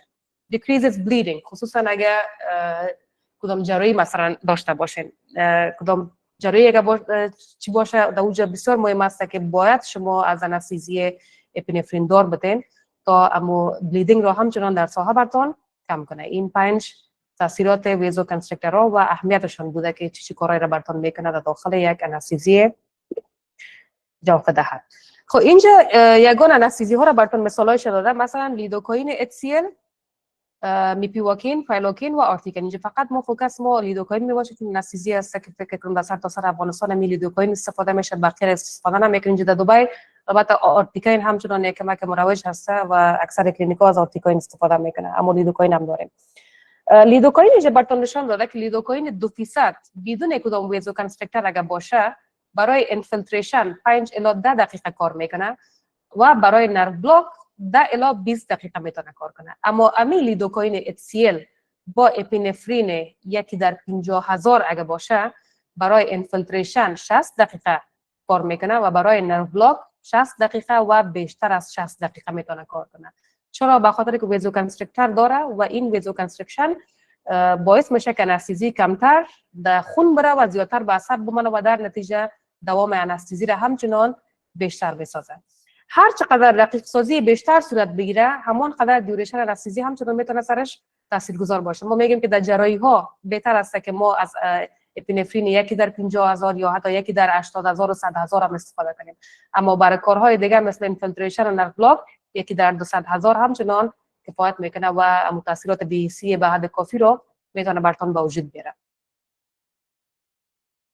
نیم سر فارماکوکاینتیک انستزی گپ میزنیم. انستزی مطابق که گفتیم اپتیک میشه، یعنی جذب میشه از طریق چی؟ از طریق در مساحه که شما انجکشن دادین بعد از اینکه به عصب رسید و کم بیش در خونم رفت، میشه از طریق خون جذب میشه. از طریق خون که جذب شد دیستریبیوت میشه، تجزیه میشه در تمام انساج بدن، در سر تا سر بدن، از سر تا پا، در عضلات، در عضلات، در انساج شحمی، انساج عضلی، در برین، در مایوکاردیوم، در قلب، در ششها و در لیور. اینجا اگه ببینیم سلو اکویلیبریوم فیز گفته و براتون گفته رپید اکویلیبریوم فیز، یعنی فازی است که بسیار زود صورت میگیره و فازی است که بسیار بطیء صورت میگیره. چرا شحم و عضله آنقدر خون رسانیشون بسیار زیاد نیست، اما the brain, the myocardium, the lungs, the شش و همچنان در کبد جریان خون بسیار بالا بوده، از خاطر اکویلیبریوم اینجا بسیار زیاد سریع می باشه.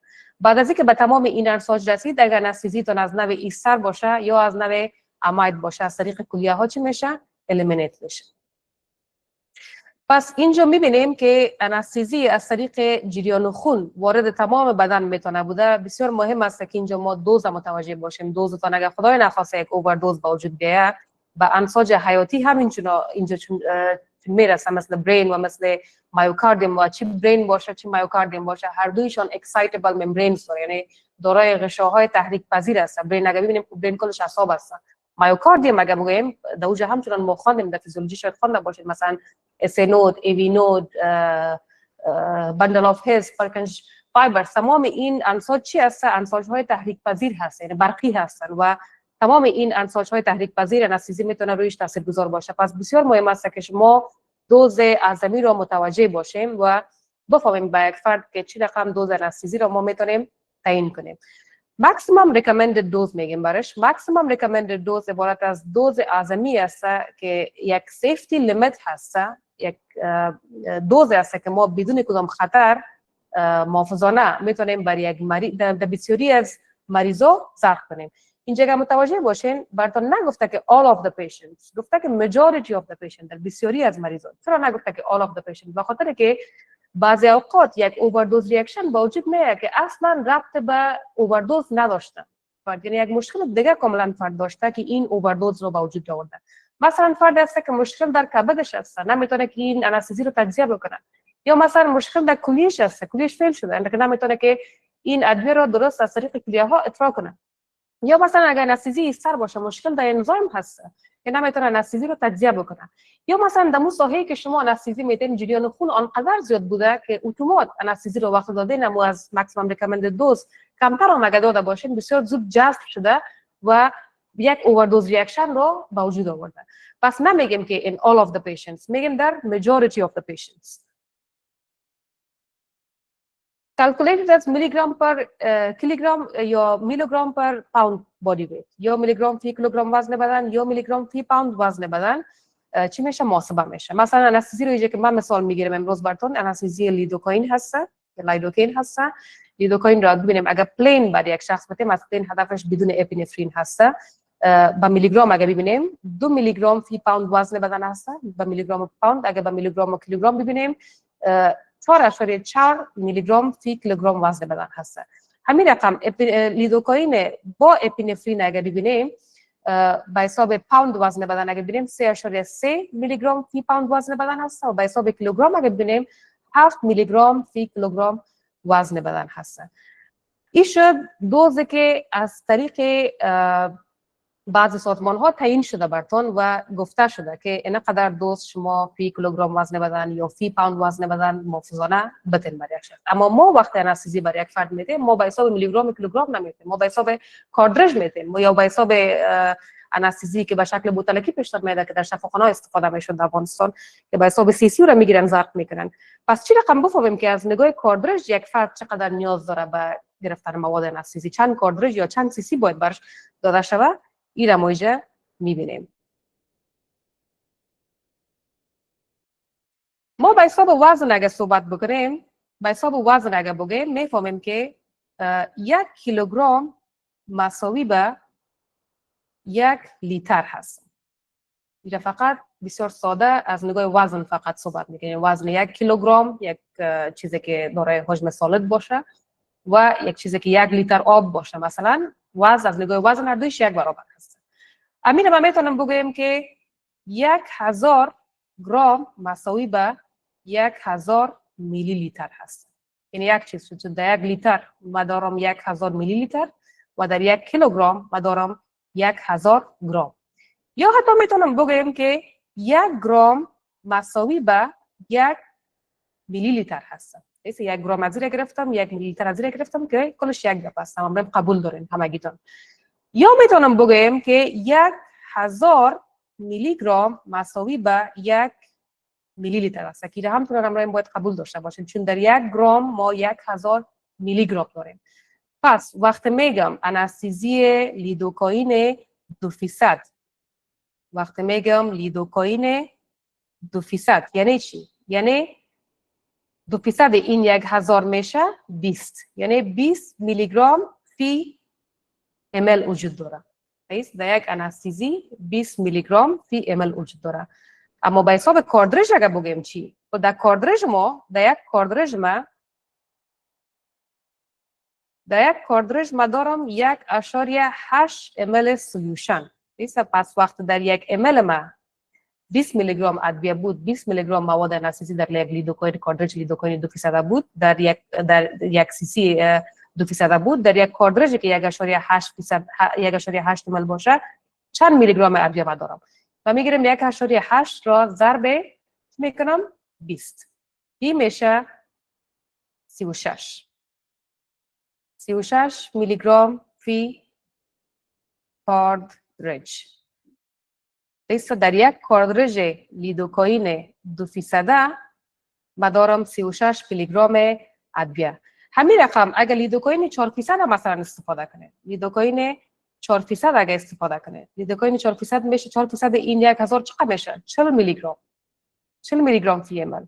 پس وقت کاردرج ببینم به حساب 1 سی سی شد، فقط 40 رو میگیرم ضرب 1.8 ml میکنم که 1.8 مقدار خود کاردرج بوده و این میشه فکر کنم 72. اگر اشتباه نکرده باشم، ریاضیم ضعیف است.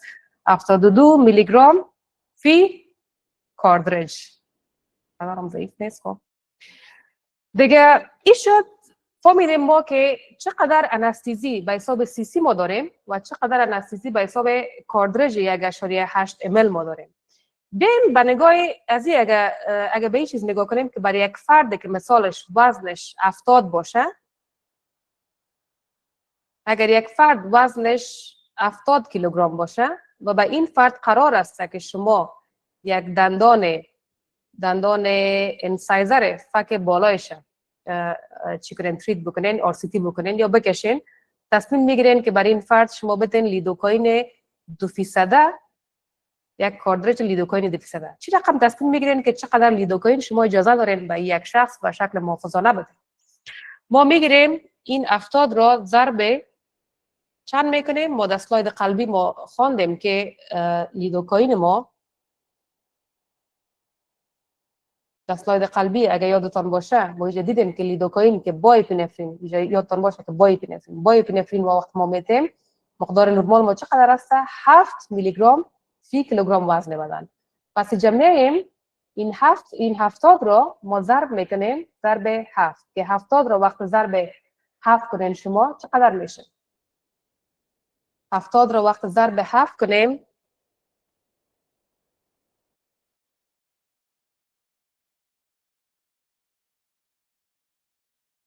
میشه 490.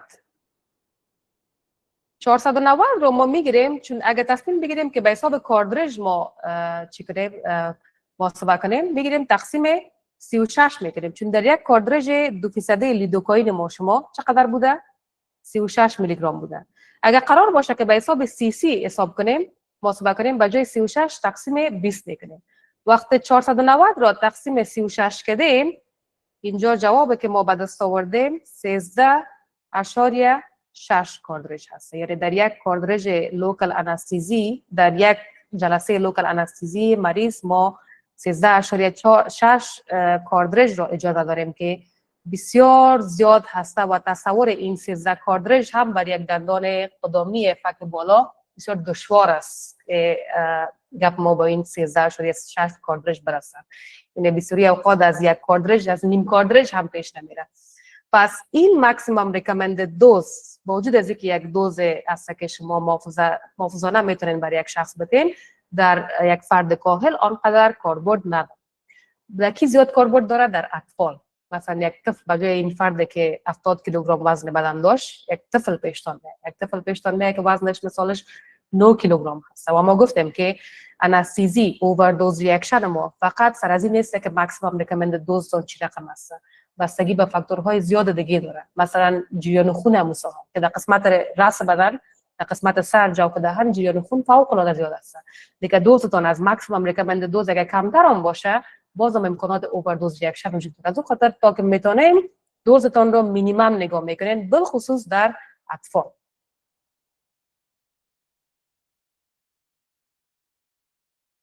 خب اسلاید را گفتیم.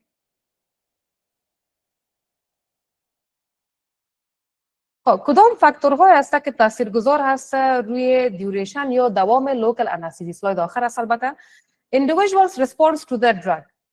response یا عکس‌العمل فردی در مقابل ادویه. ما در کل 3 نوع اشخاص را در این جهان داریم. 3 نوع اشخاص را که در مقابل انستیزی چی رقم عکس‌العمل نشان میده. اشخاص هست که نورمو رسپاندر هستن که 70% اشخاص در جامعه ما نورمو رسپاندر هستن. اشخاص داریم ما که هایپر رسپاندر هستن.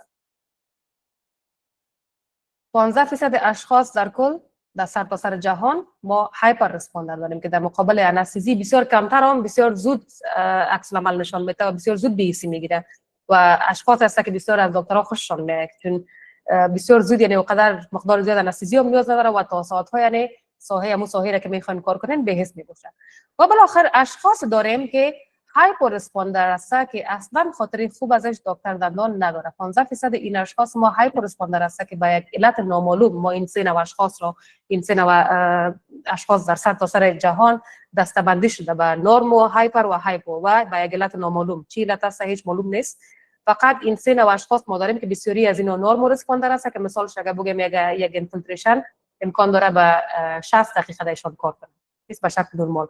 هایپر رسپاندر ما اشخاص هست که اینفیلتریشن مثالش دایشان از 2 ساعت کار کنه و بالاخره هایپر رسپاندر هست که اینفیلتریشن که برشان میدین یک 15 دقیقه هم صرف کار نکنه و یک خاطره بسیار جالب از شما بر از اونو بر شما میمونه و هیچ فراموشتان نمیشه. دیگه دیوریشن انستیزی بستگی به عکس‌العمل فردی هم داره. کدام نوع فرد دارین شما من حیث مریض؟ هایپر رسپاندر دارین، هایپر رسپاندر دارین یا نورمال رسپاندر دارین؟ accuracy in deposition of local anesthesia. دقت کارتان چی رقم است؟ همین انستیزی را که شما برای فرد دارین میدین، آناتومی امو فرد را چقدر بلد هستین؟ نقاط آناتومیکی یا لندمارک های آناتومیکی را چقدر میفهمین؟ سوزن خود را کجا گذاشته؟ بیول سوزن را چی رقم بگیره و بالاخره در کدام قسمت باید داخل کنم تا مستقیم به عصب برسه و ما بتونم یک چند تا نود آف رنویر را به حس بتونم تا فرد یک بی‌سی بسیار پروفاوند یا کامل را بگیره. فاکتور سوم status of the tissues at the site of the drug deposition.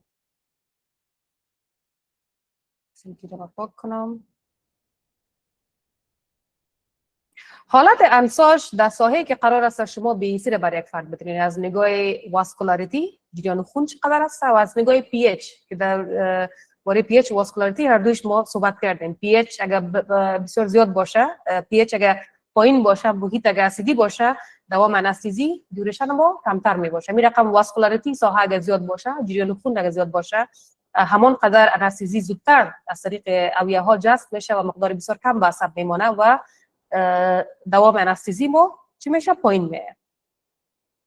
فاکتور چهارم اناتومیک وریشن. آناتومی تمام اشخاص یکسان نیست. در بعض مریضا با وجود از اینکه شما امو لندمارک های بسیار درست را پیش میرین، آناتومی رو بسیار خوب میفهمین، فیزیولوژی خود انستیزی رو بسیار خوب میفهمین، دوزتون هم مشکل نداره، باز هم هرچی انستیزی برش میتین فرد بی‌سی نمیگیره. مثال اگر بگیم یک فرد که بکل فت پد بسیار زیاد کلان داشته باشه، یک فرد که چاق باشه بسیار زیاد، مثلا بکل فدش بسیار زیاد باشه، در اونجا هر چیزی شما میکنین سوزن وقت داخل میکنین، شما نمیتونین که صحبت از بلاک میکنم فعلا، نمیتونین که ابو لندمارک رو درست تاچ بکنین و اگر تاچ هم بکنین فرد قدر بی‌سی به آسانی نمیگیره، چون عصب کمک دورتر یا بعض اوقات کمک نزدیکتر وجود باشه. در این نوع اشخاص مجبور هستین که از تکنیک های مختلف استفاده کنین، یا پوزیشن سوزنتون تغییر بدین و یا همچنان به جای او بلاکی که دارین میتین و ناکام شده میره یک بلاک مختلف رو انجام بدین. مثلا به جای انفیریر الویولار نرو بلاک یک ماندیبولار نرو بلاک رو بدین، گاوگیتس استفاده کنین یا مثلا اکینوزی رو استفاده کنین. type of injection administered نوعیت انجکشن همچنان تاثیرگذار می باشه روی دیوریشن یا دوام انستزی دان. مثلا اینفیلتری اگه باشه که در اینفیلتری ما یک قسمت نهایی عصب را فایبرهای کور را بهش میکنیم، دوام انستزی ما کمتر می باشه. این شاخه کوچک و فایبرهای مرکزی است که بهش میشه. و همچنان اگه بلاک باشه، در بلاک یک شاخه بزرگ را ما بهش میکنیم، هر چقدر شاخه بزرگ باشه دوام انستزی همچنان بیشتر می باشه. لکچرتان تا می قسمت بود. خدا کنه وقت زیادتان نگرفته باشم و یک چیز فهمیده باشین. بازم یک مرور اگه بکنیم، ما در کل درباره انستزی ما خواندیم و چند چیزا را ما صحبت کردیم. درباره عصب خواندیم، عصب چی هست، انتقال سیاره در یک عصب چه رقم صورت میگیره، چه رقم سدیم داخل میرفت، پتاسیم خارج میرفت، دیپولارایزیشن و ریپولارایزیشن. در آخر گفتیم که انستزی چی هست، چه رقم توسط دایرکت ریسپتور تیوری عکس العمل میکنه، انستزی چه رقم از خارج به داخل میاد، یک حالتی که پی اچ نورمال باشه، چه مقدار میتونه داخل همون قانون 25 85 که گفتیم در یک حالتی که پی اچ اسیدی باشه، چه رقم به چه اندازه از خارج به داخل میاد و چرا کار نمیده. باز ما خواندیم خواص فیزیکیشه و بالاخره فاکتورهایی که روی دیوریشن تاثیرگذار باشه. کسی اگر کدام سوال داره میتونه بپرسه. بسیار زیاد تشکر از این که بودین تا آخر همراه ما. ډېر زیات مننه محترم قدرمن ډاکټر صاحب. د نو ګډونوالو تر دې دمه مو له ملتیا نړۍ مننه. ویل لرو چې د 200 څخه زیات ګډونوال په آنلاین بڼه د میټ له لارې په ویبنار کې موجود دي. د دې علمي ویبنار ملتیا کوي. همدارنګه د پروګرام د پوهنتون رسمي چینل له لارې هم په ژوندۍ بڼه خپرېږي. څو هغه دوستان چې مستقیم ګډون نشي کولی وکولی شي له علمي محتوا څخه برخمن شي. د ټولو څخه نړۍ مننه. تاسو هم مننه دکتر صاحب. تشکر از همکار خیلی خوبم و یک جهان سپاس از جناب دکتر صاحب گرامی بابت ارائه فوق العاده عالیشان. واقعا ارائه بسیار زیاد خوبه بود و همه ما مستفید شدیم. زنده و سلامت باشین و خسته نباشین. و جناب دکتر صاحب شما تا که گلو تازه میکنین و به این قسمت از ویبینار همچون میپردازیم به اخذ سوالات از عزیزان ارجمند که حضور دارن. خب چند نکته را یادآور میشم که عزیزان که حضور دارین قبل از اینکه سوالاتتان بپرسین ابتدا بعض موارد را که مد نظر بگیرین. ابتدا کوشش کنین که سوالاتتان به شکل کوتاه و مختصر باشه. موقعیت خوب را اختیار کنین و تا اینکه صدایتان ما به شکل بهتر داشته باشین و همچنان در ابتدا خودتان را معرفی داشته باشین. اگر سوالتون به شکل تکراری قبلا میدانین پرسیده شده میشه که دستتان پایین کنین تا اینکه وقت به دیگران داده شود و سوال جدید بپرسن. خب جناب دکتر صاحب بزرگوار اگر شما موافق باشین تا اینکه 5 سوال بگیریم و بعد از اون شما پاسخ بدین. درست است؟ یکسره 5 سوال بگیریم تا اینکه از یای وقت هم جلوگیری شود و شما یکم راحت شوید. سوالی را باید بیان انتخاب کنم. من هم میگیرم به ترتیب سوالات را میگیریم و شما باز یک سره پاسخ بدین. یعنی 5 سوال میگیریم و شما سوالات را میشه نوت داشته باشین و باز یک بار پاسخ بدین. درست است؟ چند سوال میگیریم باز شما میشه که پاسخ بدین. آها. خب از یک سوال دارین میشه دستان بلند کنین به ترتیب سوالات را می داشته باشیم. خب ابتدا سوال می داشته باشیم از بانو حسیبا عربزاده.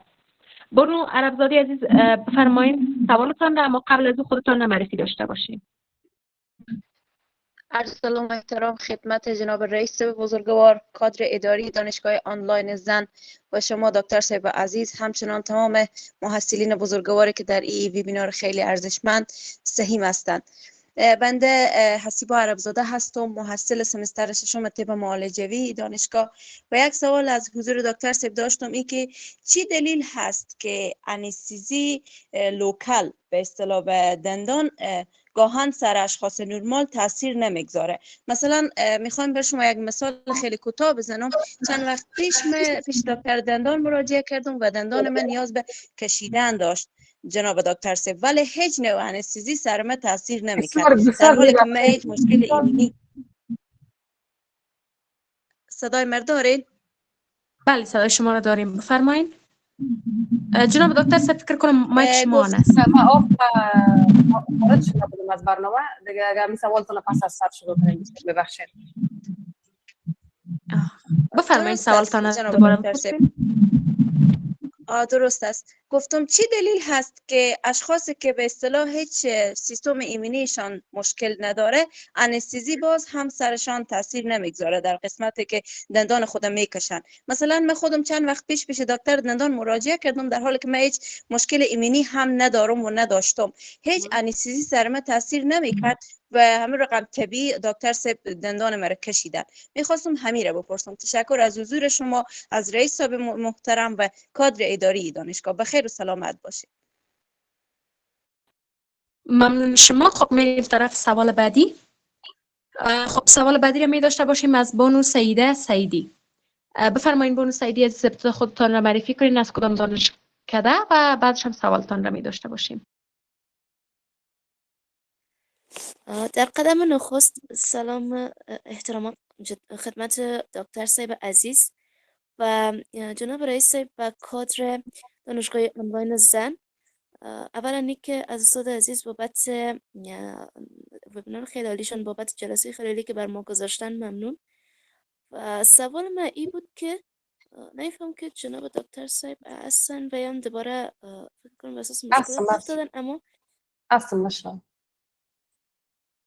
درست است دکتر صاحب. خب در کل گفتیم که انستزی دو و یکی لوکال و یک موضوعی می باشه.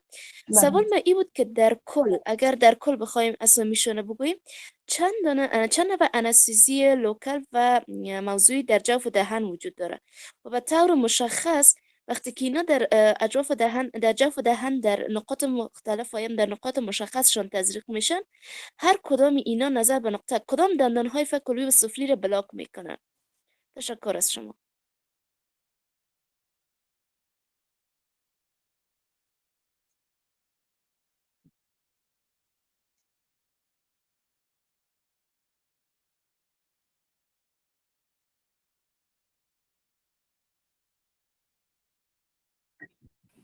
همکاران هستین؟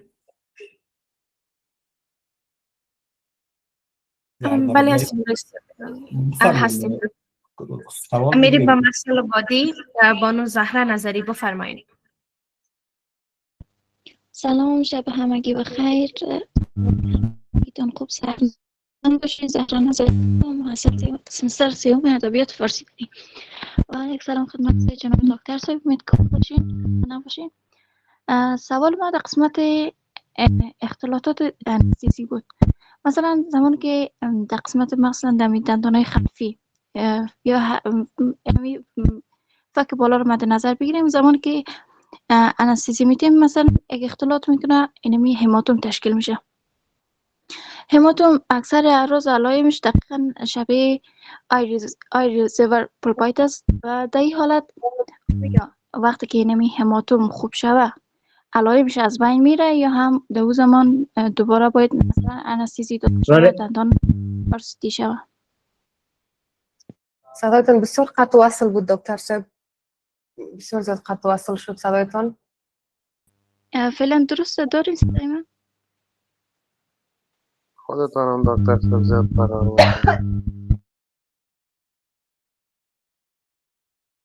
صدای من داره؟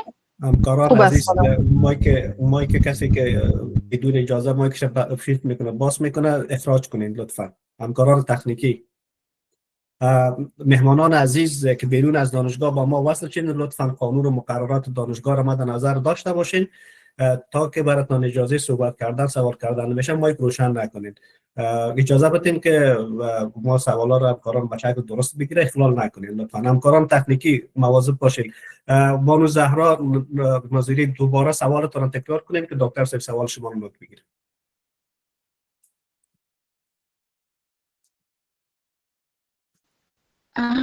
درست است. متاسفانه که صدای شما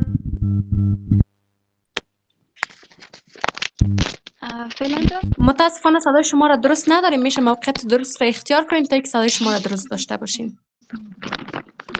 درست نشده فعلا؟ نه خیر، متاسفانه.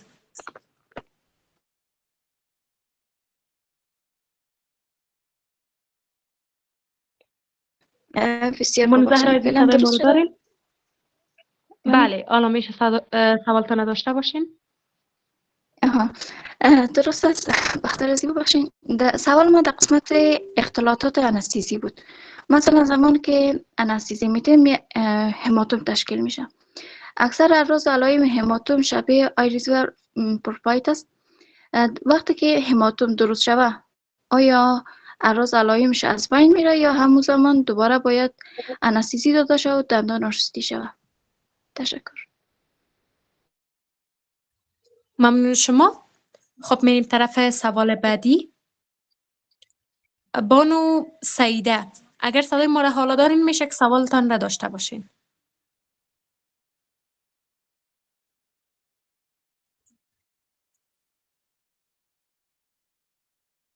ببخشین فکر کنم که اسم مرا گفتین اما سوال میرای کردم متوجه نبودم جسم بلند است.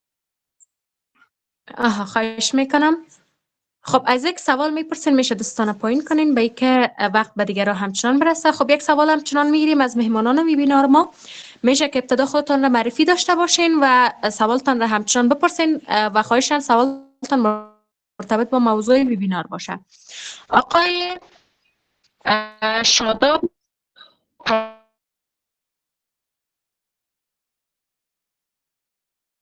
و بعدش همچنان میشه خودتان را معرفی داشته باشین، سوالتان را همچنان بفرمایید بپرسین.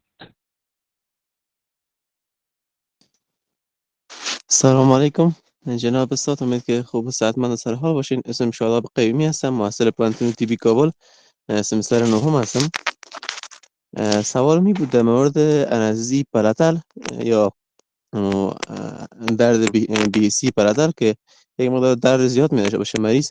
بهترین روش به خاطر کاهش درد در انستزی پلاتال چی هست؟ تشکر. ممنون شما.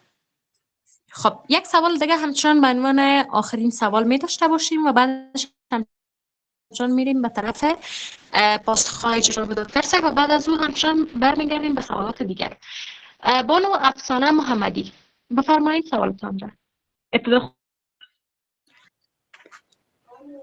به نام خداوند بخشنده و مهربان، درود و سلام خدمت رئیس و گرامی و همه دستاندرکاران دانشگاه آنلاین زن و یک سلام خدمت دکتر صاحب عزیز. جان سپاس از سمینار خیلی عالی و موضوعات خیلی مفیدی که برای همگی ما ارائه کردن. من افسانه محمد الهی هستم، محصل سمستر پنجم استوماتولوژی و یک تن از اساتید دیپارتمنت قابلگی دانشگاه آنلاین زن. من یک سوال داشتم از جناب دکتر صاحب که اگر فرق بین بیهیسی یا همون انستیزی، انفلتراسیون و بلوک عصبی یک توضیح برای ما بدن. و یک سوال دیگه هم اینه که چرا برای بیهیسی که ما در قسمت دندانهای فک پایینی یا در قسمت‌های فک تدانی استفاده میکنیم معمولا باید از تکنیک‌های بلوک عصبی استفاده کنیم؟ این چی دلیله؟ ممنون از شما و از همه دستاندرکاران دانشگاه آنلاین زن.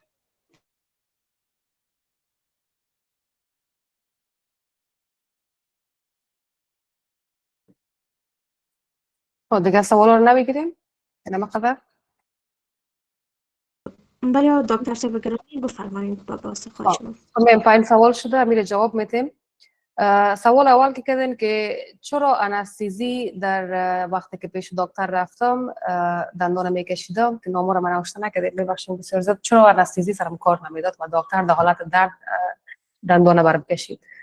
چندین علت میتونه بوده که انستیزی را که دکتر براتون داده برای اکستراکشن باشه یا برای عصب کشی یا پرکاری هر چیزی که باشه کار نکنه. که علت عمده‌شی است که دکتر ابو نقطه آناتومیکی را متوجه نشده.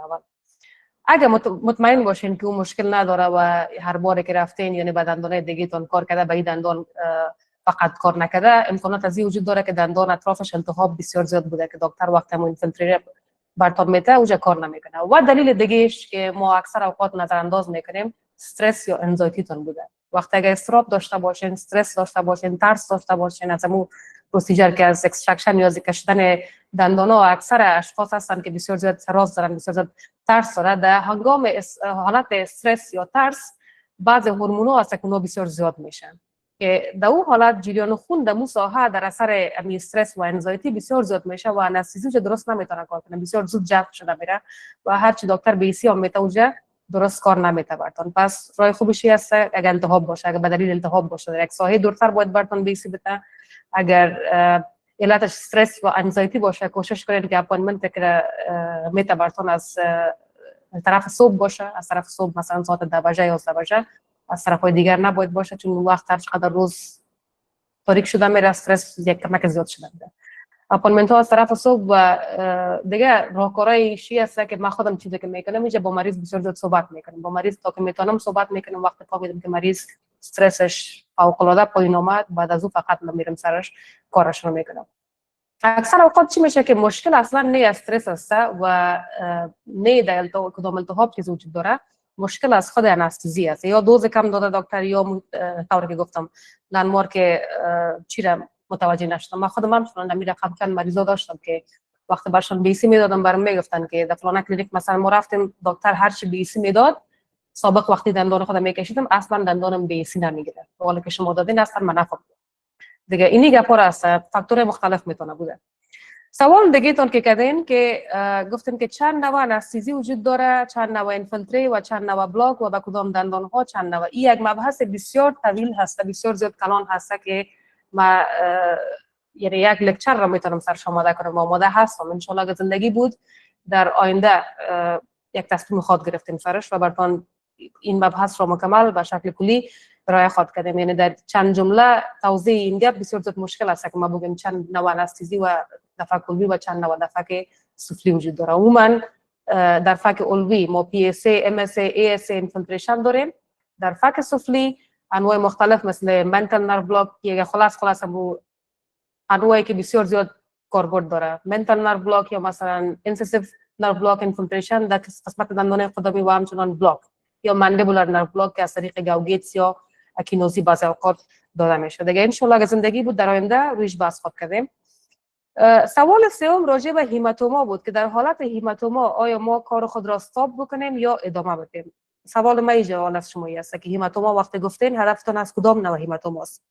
هیماتوماهای کوچک هم میتونه بوده که در قسمت لب، در قسمت کومه وجود میاد، و یک نوع هیماتوم ما داریم هیماتوم بسیار بزرگ که مکمل کبودی در قسمت نصف روی، در قسمت گردن، حتی در قسمت چشم به وجود میاد که از طریق بلاک PSA در فک علوی دندانای آخر را وقت شما بلاک میتین، یک پلکسس بسیار خطرناک وجود داره که چی گفته میشه؟ یک شبکه خون وریدی که پریگوید پلکسس اف وینز گفته میشه که در قسمت خلفی توبروسیتی مگزولا وجود داره و آنجا اگر شما ضرب کنین موقع عصب موجود هستن، موقع عصب PSA اونجا اگر سوزنتون یک کمک دراز باشه یا شما همو ورودی درسته که است که اول بالا باز یک کمک داخل باز یک کمک به طرف عقب، اگر اون چیزا رو متوجه نباشین و به این شبکه خون وریدی برسه سوزنتان باعث یک هیماتومای بسیار خطرناک میشه که حتی آنتونی هم میتونه بوده یگان وقت امکانات انفکشن یک پارم بازدهش وجود داره.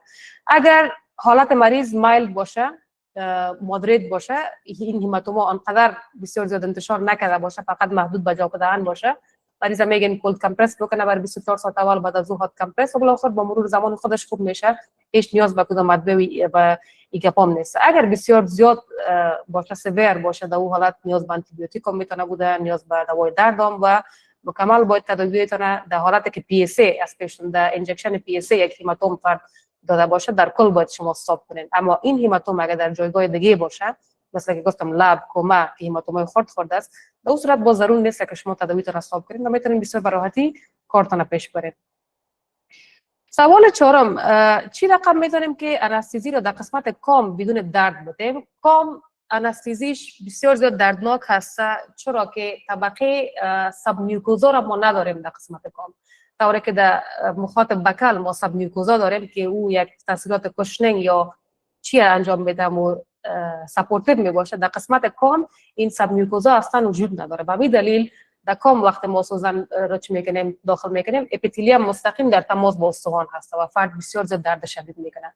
برای ازش شما میتونین در 3 استپ انستزی بدین. مثلا قرار است یک مثال شده بگیم من دندان فیمولار فک بالا را کار میکنم و قرار است که من اکستراکت بکنم در عصب کشی و دیگه پا اصلا نمیتیم، من اکستراکت میکنم چی رقم به کام خودم میرسانم، ما شروع میکنم با ساس قسمت بکل. اول یک بکل انفیلتری برش میدم، یک چند ثانیه صبر میکنم، چند ثانیه که صبر کردم انجکشن دوم خودم میتونم در قسمت اینتردنتال پاپیلا در بین دندانهای پریمولار و این اینتردنتال پاپولای ما وقت بهش میشه این اتومات قسمت اینتردنتال پاپولای که سمت داخل سمت کام وجود داره اوجره همچنان برتون بیس میکنه. یک 2 دقیقه مثلا دگام صبر میکنن، 2 دقیقه یا 1 دقیقه. بعد از او استپ سوم میشه بلاک یا اینفیلتری در قسمت پاراتال که اصلا باز مریض احساس درد نمی داشته باشه. پس با جای اینکه در یک استپ میکنین راسن در قسمت کام شما چی رو بتین ظرف کنین، با جای یک استپ در 3 استپ انجام بدین و قبل از اینکه استپایتون شروع کنین ما که چی کار نکنم اینجا میکنم اون است که از جل استفاده میکنم. همیشه از جل بیسی فقط که به شکل سطحی یا نسج رو بیس بکنه و او رو طور میکنیم که با گازپات با یا یک با کاتن رول نسج رو خشک میکنیم با یک نسج مرطوب. انستزی لوکالتون همچنان اونجا یعنی همون جل یارم که میذارین اونجا نمیگیره درست کنه. شرط است برای از اینکه جل درست کار کنه باید مخاط خشک باشه کاملا. با یک کاتن رول با یک گازپات انسان رو خشک میکنیم در قسمت بکل. انجکشن اولتون در قسمت بکل من حیث اینفیلتری، انجکشن دوم در قسمت اینتردنتال پاپولای که در سمت بکل هست که از طریق از انتشار میکنه انستزی میره به طرف کام و در مرحله سوم میتونه انستزی در قسمت کام همون ساحره که میخواین بیس کنیم. خب سوال پنجم گفتن که چرا بلاک در قسمت دندانهای خلفی ما چرا بلاک زیاد استفاده میکنیم و از اینفیلتری چرا در دندانهای فک علوی استفاده میکنیم؟ به خاطر که در اینفیلتری ما نهایات عصب رو بیس میکنیم اما در بلاک یک شاخه بزرگ رو ما بیس میکنیم. در فک علوی در 90% واقعات ما بلاک میدیم. و چرا بلاک میتیم؟ به خاطر که ضخامت استخوانی که اطراف این عصب بزرگی که ماندیبولار هست وجود داره بسیار زیاد است. استخوان متراکم بسیار زیاد است. کامپکت بون رو ما بسیار زیاد داریم. انستزی نمیتونه که از طریق این استخوان از طریق این لایه خارجی ضخیم کامپکت استخوان عبور کنه از طریق انتشار و به قسمت‌های داخلی خود برسونه. قبل از اینکه داخل برسه یک مقدار جذب میشه از طریق خون. از اون خاطر ما متکی به بلاک هستیم بیشتر در فک سفلی. اما در قسمت‌های قدامی ضخامت استخوان کمتر هست. در فک سفلی صحبت میکنم. از اون خاطر در قسمت‌های قدامی ما میتونیم که از اینفیلتری استفاده کنیم اما در قسمت‌های خلفی چون ضخامت استخوان زیاد بوده ما از بلاک استفاده میکنیم. اما در اطفال در دندانهای شیریش ما میتونیم بر تمام دندانهایش از اینفیلتری استفاده کنیم چون استخوانشان پخته نشده به شکل کامل و استخوان متراکمشان کم هست. بسیار زود از طریق اینفیلتری همچنان بهیسی میگیره. در فک علوی چون استخوان متراکم کم هست، استخوان اسفنجی بون ما شما که ضخامتش کمتر هست بیشتر هست، از اون خاطر در فک علوی ما از اینفیلتریشن استفاده میکنیم تا که ضرورت نشه مثلا التهابات باشه در مساحه محیط اسیدی باشه بسیار زیاد شب ضرورت نباشه ما یا مثلا چندین دندان ما کار بکنیم ما از بلاک استفاده نمیکنیم. دیگه خدا کنه که جوابات سوالات را همگی گرفته باشن. همین 5 سوال. ممنون شما جناب دکتر صاحب. خب میریم طرف سوال بعدی. بانو انوشه روشنگر میشه که ابتدا خودتان را معرفی کنین بعدش همچنان سوالتان را بپرسین. سلام و عرض ادب خدمت رئیس و معزز تمام هیئت رهبری دانشگاه آنلاین زن و میمان ما دکتر صاحب کاظم عزیز. انوشه روشنگر هستم، یک تن از محصلین دانشکده رشته استوماتولوژی سمستر 5 و یک تشکر خاص دارم از دکتر صاحب مریم کاظمن که بسیار یک وبینار عالی آموزنده برای ما ارائه کردن. دکتر صاحب سوال من بود که وقتی که امی روت کانال تراپی میکنن یا معصب کشی چرا دکترها با آسانی در این وقت انستزی نمیدن و تا که خوب مریض اصرار نکنه باز بعدن برای شاید انستزی تزریق کنه. اما من تا جایی که زیاد دیده در وقت عصب کشی به مریض با آسانی انستزی نمیده. کاملا غلط است. در وقت عصب کشی یک گپ جدا است که اگر از رابردم و گپ استفاده نمیکنن و عصب نکروز کرده باشه اونجا میک سنس اگر شما بدون عصب انستزی برشان شروع کنین بیسی چون عصب نکروز کرده عصب مرده است. بر ما اونجا استفاده کنین فرد نمیفهمه عصب اگر بکشین عصب مرده را که از قبل مرده ایش حیثیت اصلا وجود نداره در اونجا سیست. اما در یک عصب کشی درست که بدون رابردم اصلا باید انجام داده نشه و برای اینکه رابردم شما مو کلمپش وقت بسته میکنین اما خودشون باعث درد میشه در انساج نرم بدن در انساج نرم که اطراف دندان هست. از اون خاطر لازم هست که شما در قسمت بکل هم اینفیلتری بتین در قسمت پلاتال هم اینفیلتری بتین و اگر نیاز باشه حتی بلاک دیگه چی میکنه اینجا لازم است 100%، یعنی بدون انستزی اصلا عصب کشی نمیشه، و جز این کسایی که رابردم اگه استفاده نکنه و دندان داخلش عصب نکروز کرده باشه. در اون کسا میتونین که در افغانستان بسیار تعداد کم شاید رابردم استفاده کنه، و می دلیل شاید یگان دکتر از انستزی یعنی هیچ نتن مریضه، خصوصا اگه عصب نکروز کرده باشه. اما اگر درد داشته باشین، عصب کم و بیش زنده باشه، 100% انستزی، بدون انستزی اصلا عصب کشی باید نشه. ممنون شما جناب دکتر صاحب. خب برمیگردیم به سوالات دیگر. خب 5 سوال میگیریم جناب دکتر صاحب، بعد از او باز میشه که پاسخ بدین. درست است اگر موافق باشین؟ خواهش میکنم. درست. سلامت باشین. خب بانو مروت توبا، بفرمایید تا خودتان را معرفی داشته باشین، بعدش هم چون سوالتان رو بپرسین. سلام علیکم، خدا کنه جو صحتمند باشین. دکتر صاحب گرامی، بسیار خوش هستیم که شما را با خود داریم. من یک سوال داشتم. سوال من در این قسم بود که در هنگام انجام بلاک عصب تحتانی بعد از تزریق بیمار دچار امی فلج موقتی می شود. یعنی دقیقا کدام اشتباه در تکنیک رخ داده است و مسیر انتشار لودوکاین چگونه باعث این آرزه می شود؟ ممنون شما بانو مروی عزیز. خب سوال بعدی رو می داشته باشین بانو سوریه عطایی، بفرمایید ابتدا خودتان را معرفی داشته باشین، بعدش همچنان سوالتان را. سلام و عرض ادب خدمت رئیس صاحب بزرگوار، دکتر صاحب محترم و تمام مسئولین عزیز. سوریه عطایی هستم، مسئول سمستر دوم دانشکده اسموتولوژی پانتون آنلاین زن. سوال ما در رابطه با این بود که زمان که یک دکتر بازن انستی میده در قسمت مندیبل باعث اسپازم عضله یا مو شاخی عضله میشه و دهان باز نمیشه به مدت 1 ماه و بیشتر از او. حالا وظیفه یک دکتر چی است که چی تجویز بکنه به یک مریض و مریض چی کار بکنه و کدام ادویه هم داده میشه یا خیر. و دیگه سوال می بود که بعضا خود ما انجام دیدن زمانی که انستی قسمت الویولر میدیم باعث رپچر میشه و این رپچر بعضا تا 1 هفته 2 هفته هم خوب نمیشه. حالا ما با پزشک باید که با مریض چی تجویز بکنیم که کمپرس سرد بکنه، گرم بکنه و یا هم باید کدام ادویه های اساسیت هم داده شود یا خیر. تشکر. ممنون شما بانو مری عزیز. نفهمیدم، میبخشین رپچر چی را گفتن؟ قسمت الویولر زمانی که دکتر سپزوار انستی میدیم باعث رپچر میشه، قسمت به توارید پاره میشه. اینال ما باید کدام ادویه هم تجویز بکنیم و یا هم کمپرس سرد یا گرم تجویز بکنیم یا خیر. یعنی همون وقتی که رپچر میته کمپرس سرد داده شود و بعدا کمپرس گرم یا رپچر چی است؟ رپچر اویه؟ قسمت الویولر. بله. هیچ من نگرفتم. ببخشید. قسمت الویولر زمانی گفتم رپچر میته قسمت الویولر بین مولر اول دوم که از قسمت انستی میتیم فک علوی به این قسمت گفتم باید کمپرس سرد تجویز شود یا گرم و یا کدام ادویه هم باید رپچر چی رپچر میده؟ از الویولر وقتی میگین هدفتان از الویولر چی است؟ قسمت الویول بین مولر که انستی میتیم. بخشش باشه دکتر صاحب، متوجه سوال همشیره من شدم. اینجا سبقت الله حمید از مکرویان. دکتر صاحب اونا گفتن که مثلا انستیزی میتیم به داخل خود بین استخوان و خودمی شاخی عضلات لپچر میتد به داخل خون ریزی چیز میتد، او شاخی عضلات پیدا میکن تا چند مدت دهن خود واز بستکن نمیتن. لپچر از داخلی از اونا بودن به داخل میخواستن موضوع همینطور بود. بخشش باشه که خواهش میکنم. تشکر دکتر صاحب. تشکر.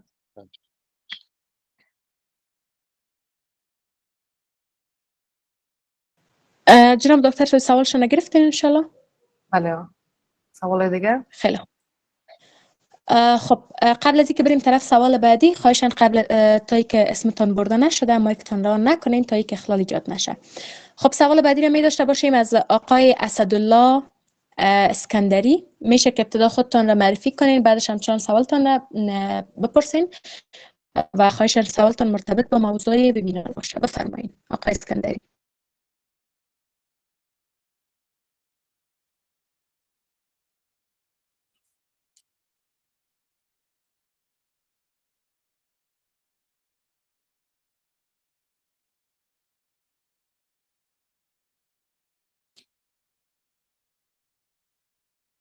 صدای من دارین انشالله؟ بله صدای شما رو داریم. بفرمایید سوالتان رو. ابتدا خودتان را السلام معرفی علیکم و کنیم بعد رحمت شمشان الله سوالتان رو السلام علیکم و رحمت الله بر جناب رئیس محترم، تمام دکتر صاحبای محترم، علل خصوص از جناب دکتر صاحب کازمن که خیلی ها خدمت کردن، هم در شبکه های اجتماعی خود ما مدیون خدماتشان هستیم و همچنان که امشب موضوع انستزی را بر ما دانه به دانه تشریح کردن. سوال من این است که بعض مریضا که تجربه عملیات ها را داشتن، انستزی های مثل اسپاینال یا جنرال داشتن، گفته می شود که آنان وقتی ما انستزی میتیم، انستزی دهن تاثیرات برشان داره، یعنی ای که انستزی میگیرن یا نمیگیرن. یک سوال و دیگه ای که خود درجه حرارت امی مواد انستزی که سرد باشد و یا گرم باشد، این هم تاثیر داره در انستزی جوف دهن و یا خیر؟ سلامت باشین. سلام علیکم. ممنون شما، سلامت باشین. خب آخرین سوال را همچنان می داشته باشیم از بانو شبنم نیازی. بفرمایید بانو نیازی عزیز، خودتان را معرفی داشته باشین بعدش همچنان سوالتان را میگیریم. سلام و وقت بخیری دارم خدمت رئیس صاحب محترم و تمام دکتر صاحب عزیزی که صدای مرا میشنوند. سوال ما در قسمت ازی بود که بعد از مریضات در کلینیک نظر و مراجعه میکنن، ما انستزی را تطبیق میکنیم، اما کلا دندانایشان و لثه‌هایشان زمانی که میخوایم کار کلینیکی را انجام بدیم بازم درد میداشته باشد. میخوایم پرسان کنم که دلیل از چی است؟ در صورتی که اصلا کرخ نشد ما چی بکنیم؟ و دیگه جنرال بتیم که اومد کلینیکا وجود نداره را یا لذی را میخواستم پرسان کنم که چی میتونه باشه. ممنون از شما. ممنون شما همچنان. خب جناب دکتر صاحب پس بفرمایید شما و پاسخ میشه که شما پاسخ بدین به سوالات. خب سوال اولی که پرسیدن درباره فلج قسمت وجهی مریض، خصوصا وقت بلاک ما میدیم، به می دلیل ما میگیم که در بلاک وقت ما میدیم تکنیک بسیار زیاد رول داره. در اینفیلتریشن تکنیک قدر نیست، فقط در بین میوکو جنجاول جنکشن یک کمک بالاتر از سوزن رو داخل کنین، بیول سوزن طرف استخوان باشه و شما انستزی رو تخلیه کنین اونجا، بسیار بزودی ره تاثیرگذار می باشه. اما در بلاک تکنیکتون اگر درست نباشه حتی باعث کامپلیکیشن ها هم شده میتونه و انستزیتون هم اونقدر موثر نباشه. یک اختلال بسیار خطرناکی که در بلاک امکان داره رخ بده است بهشون بلز پالسی هست که فیشل نرو پالسی یا فیشل نرو پارالایسیس بهش میگیم که مکمل عصب فیشیال در مو قسمت به حس میشه و عصب فیشیال رو اگر خوانده باشین ما میفهمیم که 5 شاخه داره. 5 شاخه داره که در قسمت پیشانی شروع تا قسمت پایینی زنخ قسمت گردن رو تصیب کرده. این عصب موقعیتش با عصب انفیریر الویولر بسیار زیاد نزدیک هست و اگر لندمارک ها را شما درست انجام ندین، درست بلد نباشین، اما تماس استخوانی که در بلاک ما میگیم که بسیار زیاد مهم است، سوزن رو وقت داخل میکنیم یک تماس استخوانی با کروناید ناچ باید پیدا کنه. اون تماس استخوانی رو در شروع اگر نداشته باشین در یک حساب بیشتر رخ میده و مستقیم فرد دکتر پیش برده برای سوزن رو بلایندلی کار کنه. در اونجا امکانات از این است که سوزن از قسمت کروناید ناچ عبور کنه و بالاخره برسه به این عصب فیشیال و در نتیجه یک فیشیال پالسی را به وجود میاره که مریض یک قسمت رویش مکمل فلج شده، چشمای خود بسته و باز کرده، باز است اصلا هیچ بسته کرده اصلا نمیتونه کدام عکس العمل خنده و مثلا گپ وقت میزنه، هیچ اصلا اکسپرشنی نداره. پس این حالت است که به شکل تمپرری هست. میفهم که یگان ترس چی داره است دکتر رو باعث انزایتی خود دکتر میشه و یک حالت موقتی هست. یک حالت موقتی است که دفعتا در کلینیک وجود بیاید. حالت موقتی است که خودش در مدت یک 24 ساعت نهایتش از 6 ساعت شروع تا 24 ساعت شاید بگیره. اما حالت لیترش، حالت چیش اگر وجود بیاید بعد از اینکه شما انستزی دادیم و فرد خانه رفت که در عصب ترومای این عصب وجود آمده و بعد از 24 ساعت رخ میده که در اون حالت باز امکانات از این وجود داره که در ظرف ماها وجود شود.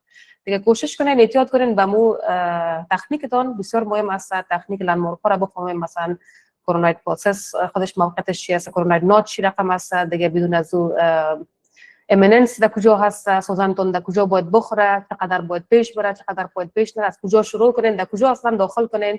بسیار زیادی گپای ماست تا از این حادثه شما جلوگیری کرده بتونین.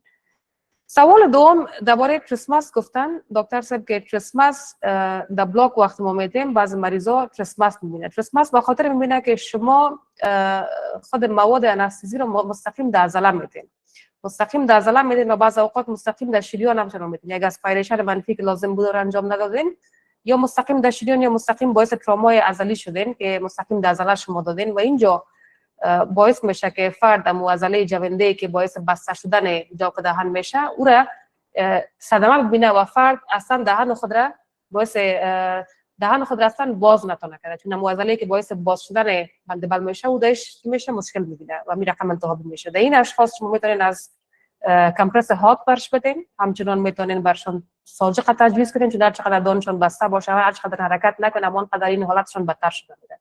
در کنارش ادویه NSAID ها دوای ضد درد و در کنارش همراهش مثلا ریلکسنت همچنان برش بدین و اگر حالتش بسیار زیاد خراب باشه سویر باشه در اون کیس شما میتونین که روزانه این مریض رو در کلینیک دان خواسته یک گیج های مخصوص برای کریسمس میه که توسط اون گیج آستاس را شما دان مریض رو باز میکنین و در کنارش می ساجق جویدن خودش یک نوع فیزیوتراپی است. او را همچنان مریض وقت خودش بکنه ساجق جویده بره و در کنارش یک هات کمپرس هم بکنه از این دواهایی که گفتم مثلا ریلکسنت ها مثلا دیازپام و همچنان از دواهای ضد درد و همچنان ضد التهاب که NSAID هست مثلا انست یک چیا میشه که داریم اینا میتونه کمک کنه و این کریسمس ظرف چند روز خوب شود. اما برای از اینکه رخ نکنه کریسمس مهم است بازم میره برمیگردیم به لندمارک و همچنان یک اسپایریشن منفی بسیار مهم است که انجام بدین. اگر سوزن‌های بزرگ استفاده میکنید ما که دیدیم اکثر جای از خصوصا در شفاخانه‌های دولتی از سوزن‌های چی استفاده میکنن، سرنج‌های پلاستیکی که گیجشون بسیار بالا بوده و امکانات کریسمس در اون سوزن‌ها هستن بسیار زیاد میباشه. در سوزن‌های دیگه که ما استفاده میکنیم گیج 30 و 27 و 25 با سرنج متال اصلا اونقدر امکاناتش بالا نیست. خب در بعض اشخاص سوال سوم چرا انستزی جنرال که یک فرد گرفته باشه اونا دیسی را نمیگیره؟ به خاطر که انستزی جنرال یک انستزی عمومی هست و در هر شخص نه.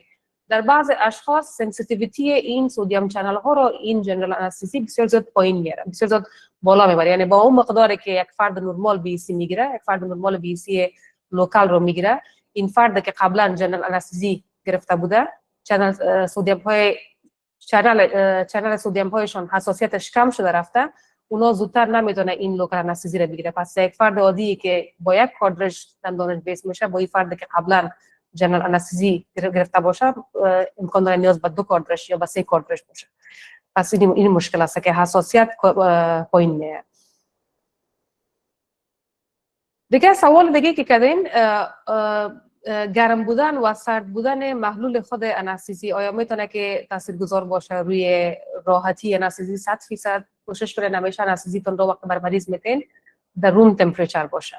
بعضی هست که در یخچال میمونه باز از یخچال مستقیم میگیره و میگیره زرد میکنه. هر چقدر انستزی سرد باشه همان قدر دردناک میباشه. کوشش کنین در یک روم تمپریچر نگاه کنین و اگر قبل از این بعضی از وارمر ها میه که دکتر صاحب اینچه دارن استفاده میکنن، ما خودمون میگم وقت استفاده میکنم اما چون میجمع در فرج نمیمونم از خاطر بشه در روم تمپریچر میباشه و دوباره هم میفهمین که حرارتش یعنی گرم است و قدر یعنی سرد نمیشه. ما در بعضی کیسا وقت بفهمم که مریض یک کمک زیاد حساس تر است و کوشش میکنم انستزی رو میشه گرم کنم. پس وارمر برش می در وارمر شما کاردرج میمونین. وارمر اگر پیشتون نباشه یک گلاس آب که شما پر از آب گرم کردین این کاردرجتون رو در یک دستکش پلاستیکی انداخته در داخل این گلاس میمونین یک کمک گرم شه و بالاخره رو میتین بر مریض هر چقدر تمپریچرش نرمال باشه همان قدر مریض احساس درد کمتر میکنه. سوال آخر من نوشته کردیم نیم کله why some people do take اگر بی سوال آخرتون باز بکنین ببخشین بسیار زود. سوال آخر هر کس که کردم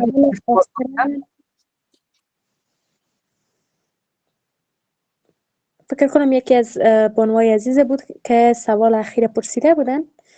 اگر حضور دارن میشه که سوال اخیر دوباره بپرسن. خب سوالشون تکراری بود، ولی یادم آمد، من خط خودم پیش نمیفهم خوندم. سوالشون این بود که چرا بعض اشخاص انستزی رو نمیگیرن. فکر کنم مشخص به فک سفلی گفتن، مشخص به بلاک این سوال رو کردن. در بلاک بعض وقتا فرد اگر مثلا این مشکلات را که در سوال اول که قبلا کرده بودین و گفتم که مثلا التهاب است یا مثلا مشکل در خود تکنیک وجود داره یا مثلا فرد استرس داره، بعضی اوقات هیچ گپا نیست، نه استرس است، نه تکنیک دکتر مشکل داره، نه التهاب است، بازم فرد به اسی مثلا بلاک برش میدیم، به حس نمیشه یک دندانش. چرا؟ به خاطر که امکانات از این وجود داره که یگان فایبرهای عصبی از یگان ساحات دیگه به دندان رفته باشه. مثلا سروایکال پلکسس ما داریم، یگان شاخه‌های عصبی از سروایکال پلکسس رفته باشه به دندان، یا مثلا بکل نرو ما داریم که در بسیاری از کیسا یک شاخه از بکل نرو همچنان رفته داخل دندان. در این کیسا با وجود از اینکه بلاک دادیم، با بلاک ما عصب انفیریر الویولر رو به حس ساختیم، اما یک شاخه که مثال از سروایکال پلکسس رفته بود یا از بکل نرو رفته بود، او را ما به حس نساختیم. به این دلیل کارم وقتی میکنیم مریض با وجود از اینکه بهیسی زبانش به حس است، کومش به حس است، لبش به حس است، اما روی دندان وقتی کار میکنیم فرد بهیسی نمی داشته باشه. در این کیسا راه حلش چی است که شما یک اینفیلتری برش بکنین، یک پیدیل انجکشن برش بدین. با پیدیل انجکشن برش یک بکل نرو بلاک همچنان برش بدین. در بسیاری از کیسایی که اینجا ما انجام میدم، ما این چیزا نوت کردیم اینجا، یعنی بسیار زیاد مروج هستم میگه بجای بلاک من قدر من نمیتم اصلا برای لوین که اگر اکستراکشن باشه، اکستراکشن اگر نباشه، اگر عصب کشی باشه در فک سفلی در دندانای مولر، اول اینفیلتری میتم بکل نرو بلاک. بعد از اینکه عصب بکل رو من بیس کردم میتم برش پیدیل انجکشن، و پیدیل انجکشن بسیار زود کار میکنه و بسیار خوب کار میکنه، چون اما اطراف دندان چقدر عصبی که هست، خدا کنه از هر پلکسیس که رفته باشه، از هر شاخه عصبی که رفته باشه تباه بشه برتون بیس میکنه، و چون یک کمک دردناک میباشه به خاطر از دو اول یک بکل نرو بلاک میدم و بعد از دو بایدامش یک پیدیل انجکشن و بسیار زیاد موثر است. ممنون شما جناب دکتر صاحب، زنده و سلامت باشین و تشکر از حوصله‌مندیتان. خب جناب دکتر صاحب اگر وقت داشته باشین که چند سوال دیگر همچنان بگیرم و اگر میگین که مقدار کفایت میکنم بازم چنان مقدار کفایت میکنم، هر شما راحت باشین. بگیریم سوال مشکل است. خیلی خوب، پس میریم طرف چند سوال دیگر همچنان و سوال می داشته باشیم از آقای باسط الکوزی. خب جناب آقای الکوزی میشه که ابتدا خودتان را معرفی داشته باشین، بعدش همچنان سوالتان را بپرسین و خواهشم سوالاتتان مرتبط با موضوع باشه. یک سلام خاص به رئیس محترم، جمله کارکنانشان و یک سلام خاص به دکتر صاحب مریم کاظمان.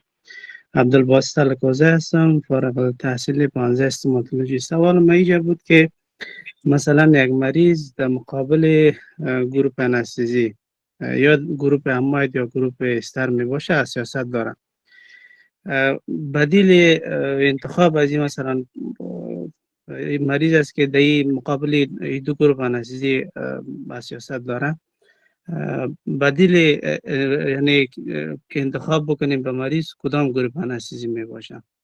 و مثلا یک مریض است در مقابل انستزی ادرنالین که چیز میکنه، حساسیت نشان بده، از کدام دوا دفعتاً استفاده بکنه که مثلا این مریض کنترل شود. چون ما بعضی وقایش هم همیشه دیدیم دیگه و اینمی دیگه اینمی بود سوال ما دکتر صاحب. ممنون شما آقای الکوزی. خب میریم طرف سوال بعدی. سوال بعدی می داشته باشیم از بانو سوسن عظیم.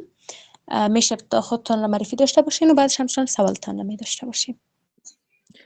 به نام خدا، سلام و درود دارم خدمت ریاست محترم دانشگاه با مصاحبه‌ای گرانقدر، خدمت جناب استاد بزرگوار و همه محصلین عزیز.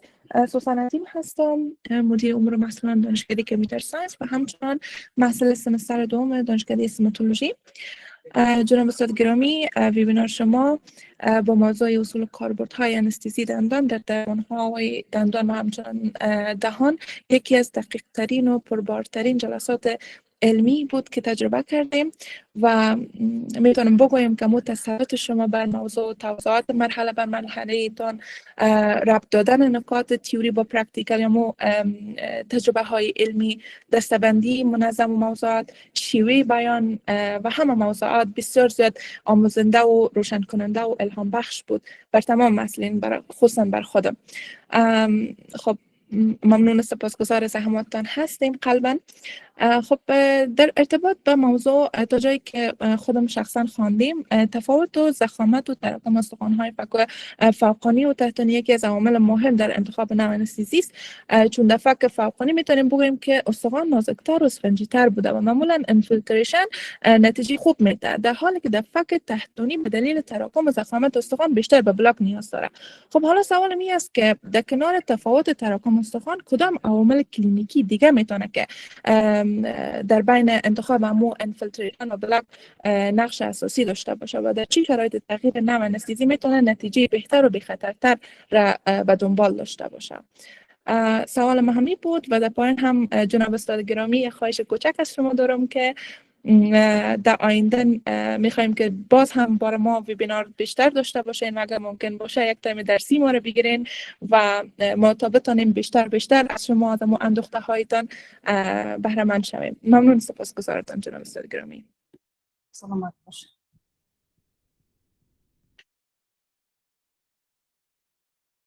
ممنون از بانو عظیم عزیز. خب سوال بعدی می داشته باشیم از بانو تمنا حمیدی. بفرمایید ابتدا خودتان را معرفی داشته باشین، بعدش همچنان سوالتان را می داشته باشیم.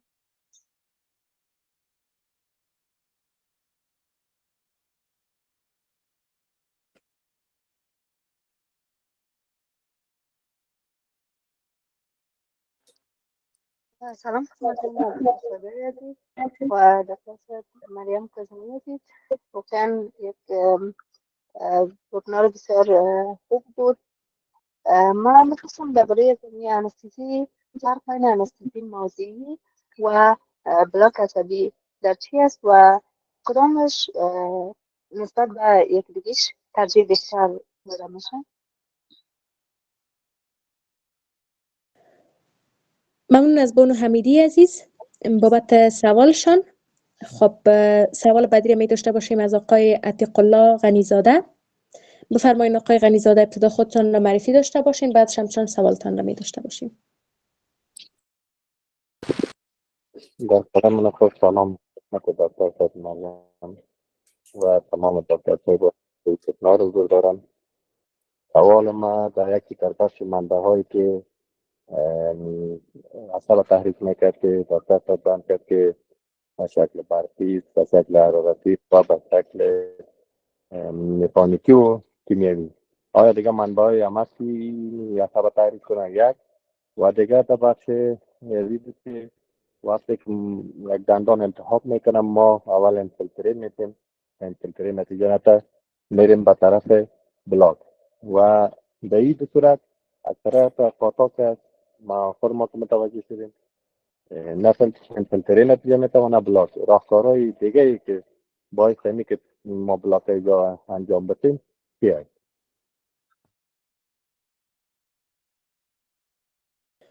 ممنون شما آقای غنیزاده. خب فقط امی 3 سوال اخیر همچنان میگیریم جناب دکتر صاحب اگر شما موافق باشین به عنوان آخرین سوالات ویبینار امشب و تمام. خب بانو پریسا مرادی بفرمایید سوالتان را خیلی کوتاه خواهشاً. سلام، خسته نباشین خدمت دکتر صاحبی محترم و همه حضار. دکتر صاحب من یک سوال داشتم. مادریم چند وقت میشه از داخل دهان قسمتی کمه، اولش یک حالتی مثلا پختگی به قول خود ما در قسمتی داخل دهان از قسمتی کمه پیدا کرد که ما یک حالتی که پوست شده بود از داخل. به دکتر رفتیم، دکتر چرخشکن ما دا استفاده کرد. الان چند وقت میشه بعدی که چرخشکن متوقف کرد دوباره این یک حالت سوراخ مانند شده و دورش گم شده به قول خودمان چغور شده و حالا اگه ما دوباره بریم موده چرخشکن بتیا و دوباره بعد استفاده چرخشکن دوباره دهان به همین حالا برگرده ما چی کنیم؟ بعدش هم میگه مادر میگه درد داره در همون قسمت درد داره و یک حالتی کشیدگی میگه احساس میکنه خیلی کشیدگی میشه. ما این رو چی کارش کنیم؟ ممنون شما بانو مرادی عزیز. خب سوال بعدی رو همچنان می داشته باشیم از بانو کوثر سادات. میشه ابتدا خودتان در خیلی کوتاه قبل از اینکه بریم طرف بانو کوثر سادات ابتدا وقت میتیم به بانو آیده جان احمدی. بفرمایید بانو احمدی عزیز، ابتدا میشه شما سوالتان را داشته باشین، بعدش همچنان میرسیم به بانو سادات عزیز سوالان را میگیریم. با سلام و وقت بخیر خدمت رئیس خدمت دکتر صاحب، مهمان ویبینار همشب و هم اشتراک کننده‌هایی که در ویبینار همشب اشتراک کردم و اجازه خسته نباشی بگم به دکتر صاحب گرامی، واقعا یک ویبینار حالی ارائه کردم. ممنون سپاس از موضوع حالی که ارائه کردیم. در مورد خود همین سوال من در موردی است که چی حوادث جانبی احتمالی برای بی‌سی دندان وجود داره. یک موضوع دیگر که بعضی برای پیشگیری که ما خواسته باشیم همین ترس استراب دارم مثل میرزا که برای حساسیت دارم، برای حساسیت دوای بی‌سی که در استفاده میشه چه قسم میتونیم برای هزینه پیشنهاد بدم از کدام دوا داری استفاده کنی که اینا استراب رو نداشته در بخش بی‌سی دندان. خیلی ممنون، سپاس از شما. ممنون از بانو احمدی عزیز. خب به عنوان آخرین سوال می داشته باشیم از بانو کوثر سادات. میشه خودتان را معرفی داشته باشین، بعدش همچنان سوالتان را بپرسین. خیلی کوتاه خواهشاً. سلام عرض ادب دارم خدمت تمامی پرسنل و دکتر صاحب عزیز، مریم کاظمی معزز و زحمتکش و همچنان رئیس محترم. سوال میرسه یک خانم اگر در دوران بارداری باشه کدام ترایمستر خیلی سیف است برش که انستیزی بگیره، و اینکه اگر یک مریض به دلیل عکس العملای حساسیتی دچار انفلکتیک شاک شود، یعنی خیلی شاک خطرناکی هست، در این صورت چطور ما پیشگیری بکنیم از این عارضه؟ تشکر، سلامت. جناب دکتر صاحب صدایشان داشتین، سوالاتشان ان شاء الله گرفتین شما؟ گپ دومشون نگرفتم درباره شاک که گفتن، اما سوال اولشون درباره بارداری درست نفهمیدم چی گفتن. اگر دفتر بانو کوثر عزیز میشه دکتر صاحب عزیز، سوالتان اگر یک خانم در دوران بارداری باشه و در کدام ترایمستر برشان ترایمستر سیو است که انستیزی اخذ بکنن، و سوال دوم ای بود که اگر یک شخص مثلا انستیزی اخذ میکنه در این حالت انفلکتیک شاک مواجه میشه با انفلکتیک شاک به دلیل حساسیتش که انفلکتیک شاک خیلی شاک حساسیتی میباشه و قوی، بر برگشت یا حالتش چی باید بکنیم بر نرمال شدنش؟ تشکر. ممنون شما بانو کوثر عزیز. خب قبل از اینکه بریم به طرف پاسخ جا داره که با تاییدی به صحبت‌های بانو سوسن عظیم بگویم که ابتدا جا داره تشکری خاص داشته باشیم از جناب دکتر صاحب بابت ارائه خیلی قشنگشان و جناب دکتر صاحب شما خسته نباشین و تشکر از اینکه با حوصله مندی تمام به سوالات همچنان تایید پاسخ دادین و خیلی خوشحال میشیم از اینکه در آینده همچنان ویبینارهای خیلی خوب و عالی شما را داشته باشیم و حال هم می داشته باشیم صحبت‌های خیلی خوب شما را. جناب دکتر صاحب بفرمایید، مایک در اختیارتان است. شروع کنیم. بفرمایید. سوال اول که کردین که سوال اول کردین که کدام انستیزی که ما میتونیم استفاده کنیم برای اشخاصی که حساسیت در مقابل انستیزی لیدوکائین داشته باشه، که بسیار یعنی نادر هست می حساسیتی که در فرد که مقابل لیدوکائین داشته باشه. در صورتی که چنین فرد باشه که در مقابل انستیزی لیدوکائین حساس باشه، بهترین بدیلش آرتیکین می باشه و آرتیکین فکر کنم در افغانستان هست اما شاید در شکل کاردرج قابل یافت نباشه و در حساب سی اگه بگویم یا متلکیش فکر کنم پیدا میشه. آرتیکین بهترین بدیل لیدوکائین میتونه بوده. باز دکتر صاحب سوال کردن که کدام فاکتورها میتونه که در تصمیم گیرنده ای که کجا باید ما بلاک بدیم و کجا اینفیلتریشن بدیم، برای علاوه این که ضخامت استخوان رو صحبت کردیم. تصمیم بین بلاک و اینفیلتری بستگی به چندین چیزا داره. یک خود خمو تراکم استخوانی رو براتون گفتم که از نگاه یک چی تصمیم گیری از نگاه آناتومی و فیزیولوژی خود چی بود. دیگه بعضی گپای دیگه هست مثل اینکه مثلا چند دندان شما کار میکنیم، بعضی اوقات مثلا فقط ما یک دندان تر کار داریم، به خاطر یک دندان بلاک دادن این ظلم است. میخی در کسایی که ما قرار باشه که مکمل دهن را کار کنیم، هر دو طرف را مثلا دفعه که پایین بهش بسازیم یا مثلا دفعه که بالا قرار است که ما مکمل یک سگمنت کار میکنیم، در اون کسا مهم است که شما به جای اینکه بار بار سوزن را داخل کنه، یک دفعه به مریض یک بلاک بدین، چون اکثر مریضا هستن که ترس کلانشان از خود انستزی است و هر چقدر راحتی دمی انستزی دهن برشان با وجود میاره، همون قدر مریض از پیشتان راضی می باشه. پس همین ضخامت استخوانی هست، این از یک فاکتور آناتومیکی و فیزیولوژی بوده. ضخامت خود نسج چی هم میتونه بوده، مخاط هم میتونه بوده. در بعضی اشخاص ضخامت مخاط بسیار زیاد بوده که در این اشخاص همچنان شما وقت انستزی میدین درست بیسینه میگیره و همین از نگاه فیزیولوژی اگر بازم بگیم التهابات، مثلا دستهات که التهاب اگر باشه بی سی چی میتون برش اینفیلتری، اونجا اینفیلتری نمیگیره چون نهایت عصب رو ما بیس میکنیم و در جایی که التهاب است نهایت عصب هر چی بکنیم بیس نمیشه. در این کیسا مهم است که شما از بلاک استفاده کنین و همچنان در کیسایی که دندانهای زیاد اثر کار داشته باشین سرش یک کوادرانت تا کار کنین یا مثلا مکمل یک فول کیس باشه، فول ماوت کیس باشه، در این کیسا با جای اینفیلتری که بار بار ضرب میکنین یک بار بلاک میتین بهتر است.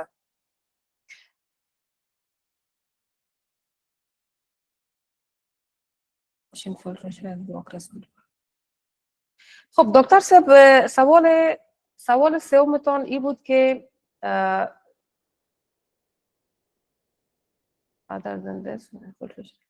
در بعضی کیسا وقت اینفیلتری هم میتیم کار نمیته، بلاک هم میتیم کار نمیته، چی باید کرد؟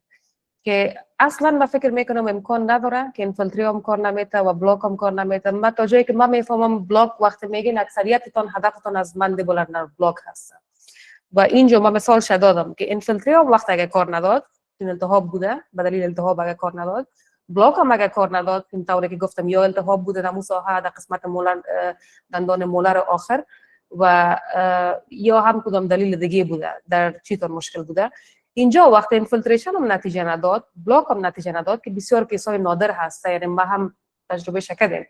در این کیسا بهترین تکنیکی که شما میتونین استفاده کنین از تکنیک گاوگیتس هست که از گاوگیتس من نمیفهم چرا یگان تا بسیار زیاد ترس دارن. گاوگیتس باور کنین اگه یک بار دستتون راو شود در گاوگیتس بسیار یک انستزی نوع خوبی است. هم در قسمت ظرف مریض احساس درد و قدر نداره که به شکل درست بدین لندمارک ها را متوجه باشین و هم دوام انستزی تون بسیار زیاد میباشه چون یک شاخه بزرگ ماندیبولار داش بیس میشه. مکمل فک را اگر قرار باشه که مثلا اکستراکشن وزدم باشه یا مثلا یک فک نصفش قرار باشه کار میکنن یا مثلا در ساحه التهاب است هرچی میکنن نه بکل نرو بلاک میشن نه پی دی ال کار میکنن نه بلاک انفیریر کار میکنن، در این کیسا شما میتونین از گاوگیتس استفاده کنین اگه هیچ چیز کار نداد. خب کامپلیکیشن ها رو پرسان کردین. سوال چهارم که کدام کامپلیکیشن میتونه از انستزی خاطر این مبحث کامپلیکیشن همچنان که اسلایدش در اینجا وجود داشت اما من دیلیت کردم چون بسیار زیاد میشد، طولانی تر میشد. Yeah, please give me 5 minutes. Give me 5 minutes, please. Yeah. ببخشید.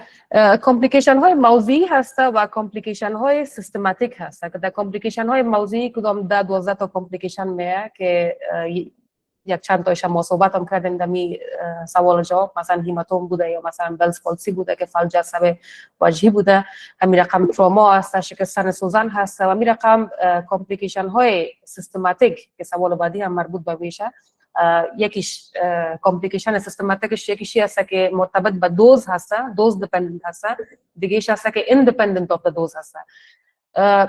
خطرات سیستماتیکش که وابسته به دوز هست یعنی از زیاد شدن دوز با وجود میاد، اما همیشه طوری که گفتم ضرور نیست که دوز از اول شما زیاد داده باشین. بعض اوقات امکان داره که مشکل در دوز نباشه، مشکل در کبد فرد باشه که دوباره نتونه تجزیه کنه یا مثلا مشکل در کلیه فرد باشه که دوباره نتونه ادرار کنه یا مثلا خونرسانی هم مساحت زیاد باشه که از قبل مقدار کم هم دادین زودتر جذب شده که در اینجا حالت تشنج را میتونه به وجود بیاره، میتونه یک کلاپس قلب یک کلاپس دماغ را به وجود بیاره و حتی میتونه باعث مرگ فرد شود. کامپلیکیشن هایی که وابسته به دوز نیستن یا دوز ایندیپندنت هسته، کامپلیکیشن های الرژیک هسته که بخش پایینیش باز که این سیستم این کامپلیکیشن های الرژیک وقتی بسیار زیاد پیشرفت پیدا کنه تبدیل میشه به آنافیلاکتیک شاک و اینجاست که فشار مریض هم سقوط میکنه، یک حالت بسیار وخیم، حالت بسیار خطرناک. برای تداویش شما میتونین اول کوشش کنین که به حالت آنافیلاکتیک نرسه، یعنی از علائم ابتداییش وقت فهمیدین که مثلا فشار مریض سقوط کرد یا مثلا یک سرخی جلد به وجود آمد، از اون میفهمین که فرد الرژی داره که ایندیپندنت اف د دوز است. یعنی دوز اگر بسیار کم هم باشه 0.00 چند میلی گرم هم باشه و فرد در مقابل اون ادویه حساسیت از قبل داشته باشه، حجرات مستل فعال داشته باشه، در این افراد این آنافیلاکتیک شاک بسیار زیاد یعنی شایع است که نشان بده ایشان. پس در اینجا ما چی میکنیم؟ اولتر از همه چیز علائم حیاتیش رو میبینیم، وایتال ساینز مریض میبینیم، تنفسش چی رقم است، یک محیط آرام، یک فضای باز رو برش مایه میسازیم، وضعیت میته مریض مثلا در سپاین پوزیشن تا جریان خون در قسمت راست زیاد شود، یک سقوط فشار هم به وجود میاد. همچنان میتونین برش دوای چی رو برش بدین، دوای ضد هیستامین یا آنتی هیستامین ها رو برش بدین. در کنارش اپینفرین همچنان باید پیشتر باشه که اپینفرین همچنان باعث میشه که تقبض ویروس دوباره به وجود میره و فشاری که سقوط کرده باشه رو دوباره به نرمال میرسه. دیگه فکر کنم سوالا مقدار بود، خدا کنه که جواب داده باشم. هنوز میخوایم باشم زیاد سوالا رو جواب بدم، من متاسفانه بعد کلینیک هستم و وقت رخصتی از این است. بسیار خوشحال شدم از این دعوتتان و از این که مرا خواستین، واقعا افتخار بخشیدین و خدا کنه که تانسته باشم که یک چیز ایجا از یگان چیزایی که میفهمیدم امروز شما شریک ساخته و شما همچنان برسانم. در تمام مسئله دکتر صاحب بزرگوار بسیار زیاد تشکر. خسته نباشید. خداوند به دارایی های مادی معنویتان بیفزاید. یک کسی همکاران در گروه اداری ما پیام کرده بود که دکتر صاحب در دبی است، خوب جای است او را پزشک دندانش چقدر پولدار هم باشه، زکات پولتان به هر کسی که میتین مشکل نیست که اما زکات علمتان دختران نیازمند در پانتون آنلاین زن هستند. امیدوار هستم که زکات علمتان ما داشته باشیم. بسیار زیاد خداوند به اندازه برج خلیفه براتان دارایی بیشتر و همچنان در عمرتان برکت نصیب کنه. من بسیار زیاد خوشحال شدم که شما را داشتم و یک تعداد از اساتید و دکتر صاحبان عزیز هم داشتیم، پروفسور صاحبای عزیز داشتیم در ویبینار امروز، پروفسور صاحب پیرزاد داشتیم از کابل، امیگونه بابوری صاحب داشتیم از واشنگتن و دیگر پروفسور صاحبای عزیز که هستن با ما همکار هستن، اونا هم بودن، حتما مستفید شدن از ارشادات شما و بسیار زیاد خوشحال میشم وقتی که میبینن نسل جوان افغانستان هم دارن با پای دیگه جوانان دیگه دنیا پیش میرن. ما در پنزه استوماتولوژی ما 11 سمستر فعال داریم جناب دکتر صاحب که در پایین ترین هر سمسترش که شاگردی که داره تا 150 مسئله است و کمترینش هم 30 مسئله است. که شما فرض کنید که تقریبا ما 1500 تا 2000 مسئله تنها در پنزه استوماتولوژی داریم که در مجموع 10000 دختر اینجا درس میخوانند. و ما دیدم اکثریت دکتر صاحبای استوماتولوژی هم خوشبختانه در ویبینار با برکت شما اشتراک کردن. من از اینجا سرشان صدا میکنم که دخترای افغانستان بالایتان حق دارن بیاین با 1 ساعت تدریس رضاکارانه تان فکر کنیم اگر 17000 سر جاش بونیم 2000 خانواده رو در افغانستان روشن کنیم. وقتش هست که با ما اعلان همکاری کنین. همین گونه که ما 800 استاد کادر علمی افغانستان با ما هستن، نیازمند همکاری شما هستیم. با این معنی نیست که ما استاد نداریم، ما استاد داریم، میخوایم ساعت‌های از اونها را کم کنیم برای شما واگذار کنیم تا شما هم شامل همین ثواب شوید. از اون خاطر دلسوزی ما بیشتر به شما هست. در این گروپی که حد شدین همکاران ما هستن، حتما پیام کنین پروسیجر جوین شدن شما را می‌داشته باشین. دکتر صاحب پیشنهاده که برای شما دارم اویس که مطمئنا میگونه که سوالات هست همکاران ما نتونستن بگیرن، علاقمندی بیشتر است. شما هم فن بیان خوب دارین، هم مهارت تدریس در تکنولوژی خوبتر دارین. ما هم استاد هستیم، ما این مهارت شما رو نداریم که همزمان با قلم هم کار کنیم روی اسکرین و علمیتتان هم یک طرف دیگه از این. ما به عنوان پل ارتباط بین شما و محصلین دانشگاه آنلاین زنی که کسانی که دندان پزشک هستند یا دکتر دندان هستند، میخوایم که هر وقت که شما فرصت داشته باشین زمینه را مساعد بسازیم، در ماه یک بار، در ماه دو بار، 2 ماه بعد یک بار نظر به فرصت‌های شما چنین وبینارهای ارزشمند داشته باشیم. من مطمئن هستم که هر ویدیویی را که شما میگذارین تا 55,000 تا 60,000 انسان میبینه، اما هیچ وقتی با 800 یا 1,000 انسان کانتکت مستقیم نداشته. این وقت کانتکت های شما یک طرفه بود، اما این کانتکت دو طرفه بود که ارتباط دو طرفه بود و ایجاد شده بود. ما آماده هستیم، پانتون آنلاین زن، دانشگاه آنلاین زن آماده است که باز از شما میزبانی کنه. اگر که هر هفته 1 ساعت تدریس کنیم که چقدر خوب. اگر باز اونقدر فرصت نداشتین حداقل وبینارهای بیشتر شما رو داشته باشیم تا که مسئولین ما بتونن از اندوخته‌های شما مستفید شن. ما در خدمت شما هستیم. وقت بیشترتون نمیگیرم. یک بار دیگر ممنون و سپاسگزارتان. خداوند براتون اجر و پاداش بیشتر نصیب کنه. ممنون شما. تشکر. همکاران عزیز ما بسیار زیاد تشکر دکتر صاحب از شما.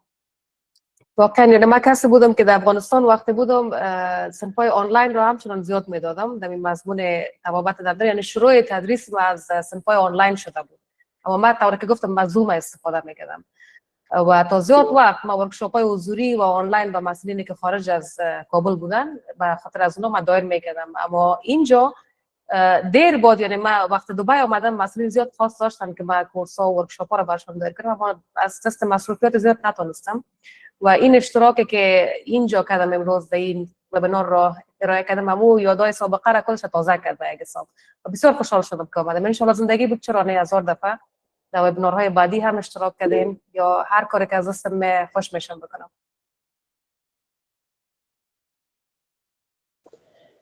تشکر از حضور شما جناب دکتر صاحب عزیز. واقعا مفتخر به حضورتان هستیم.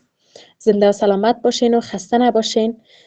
واقعا وبینار فوق العاده عالی بود. زنده و سلامت باشین.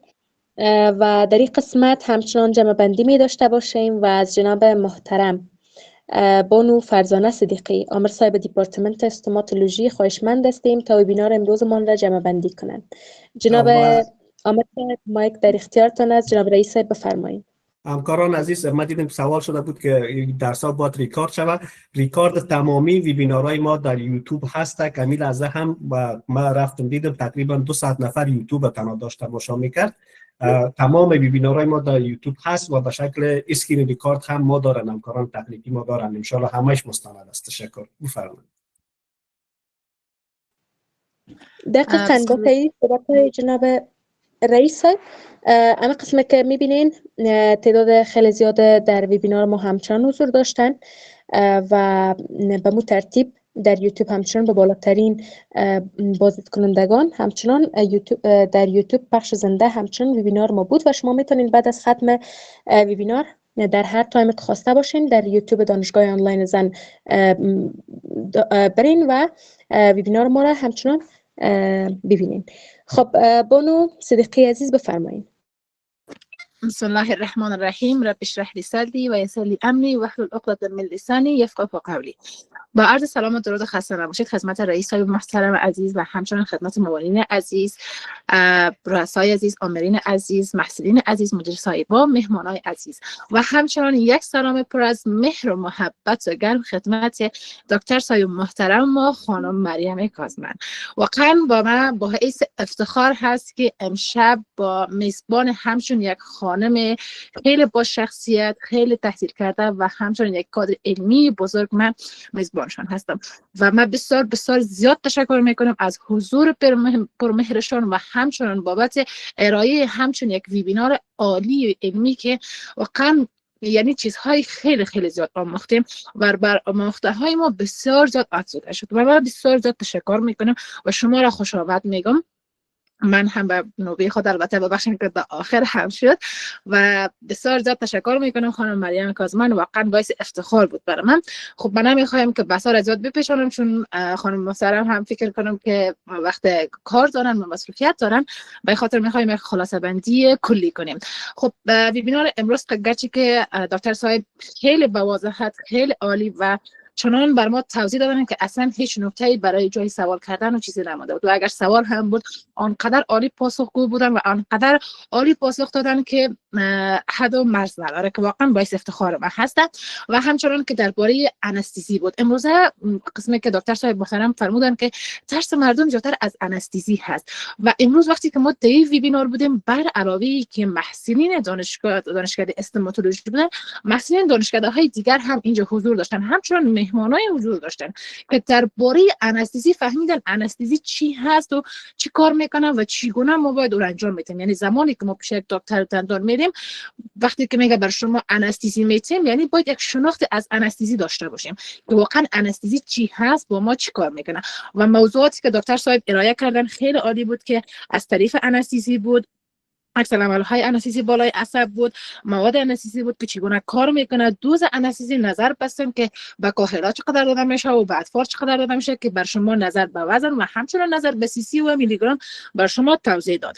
و همچنان موضوع دیگه که درباره شناخت عصب بود، ما چگونه بتونیم که عصب بشناسیم، عصب چی هست، چگونه کار میکنم، درباره اکشن پتانسیل و همچنان خود تنبیه سازی عصب که ما چه قسم البته این مربوط دکتر میشه چگونه عصب تنبیه کنیم و چگونه انجام میشه و همچنان ساختمان های نیورون و چگونه ما باید یک مریضی که وقتی که نرمال میشه چگونه انستزی بدیم و بلاک انجام بدیم، چگونه یک مریضی که عفونت می داشته باشه ما انستزی برای مریض خود تطبیق کنیم و همچنان فاکتورهایی که بالای انستزی تاثیر داره. شاید این موضوعاتی بود، یعنی موضوعات کلی بود که در ویبینار امشب ارائه شد و خیلی موضوعات عالی و خیلی موضوعات فوق العاده بود که واقعا یعنی انقدر آموختیم، حتی کسایی که آشنا هم نبودن، یعنی در رشته طبابت هم نبودن، خیلی چیزا آموختن. و من تشکری میکنم از حضور پرمهر دکتر صاحب محترم و همچنان من ازشان خواهشمند هستم مثل جناب رئیس صاحب محترم و همچنان مدیر صاحب دیگه ما که شما را با خود داشته باشیم در ویبینارهای بعدی و همچنان در صنف‌های ما با محصلین عزیز که از آموخته های شما ما بهره مند شویم و شما ما یک چیزی بیاموزیم که امشب هم خیلی آموختیم در این چند ساعتی که با ما بودین. بسیار بسیار زیاد تشکر میکنم و همچنان از حضور رئیس صاحب محترم تشکر میکنم، از حضور تک تک شما محصلین عزیزی که اینجا حضور دارین و همچنان از حضور مهمانای گرانقدر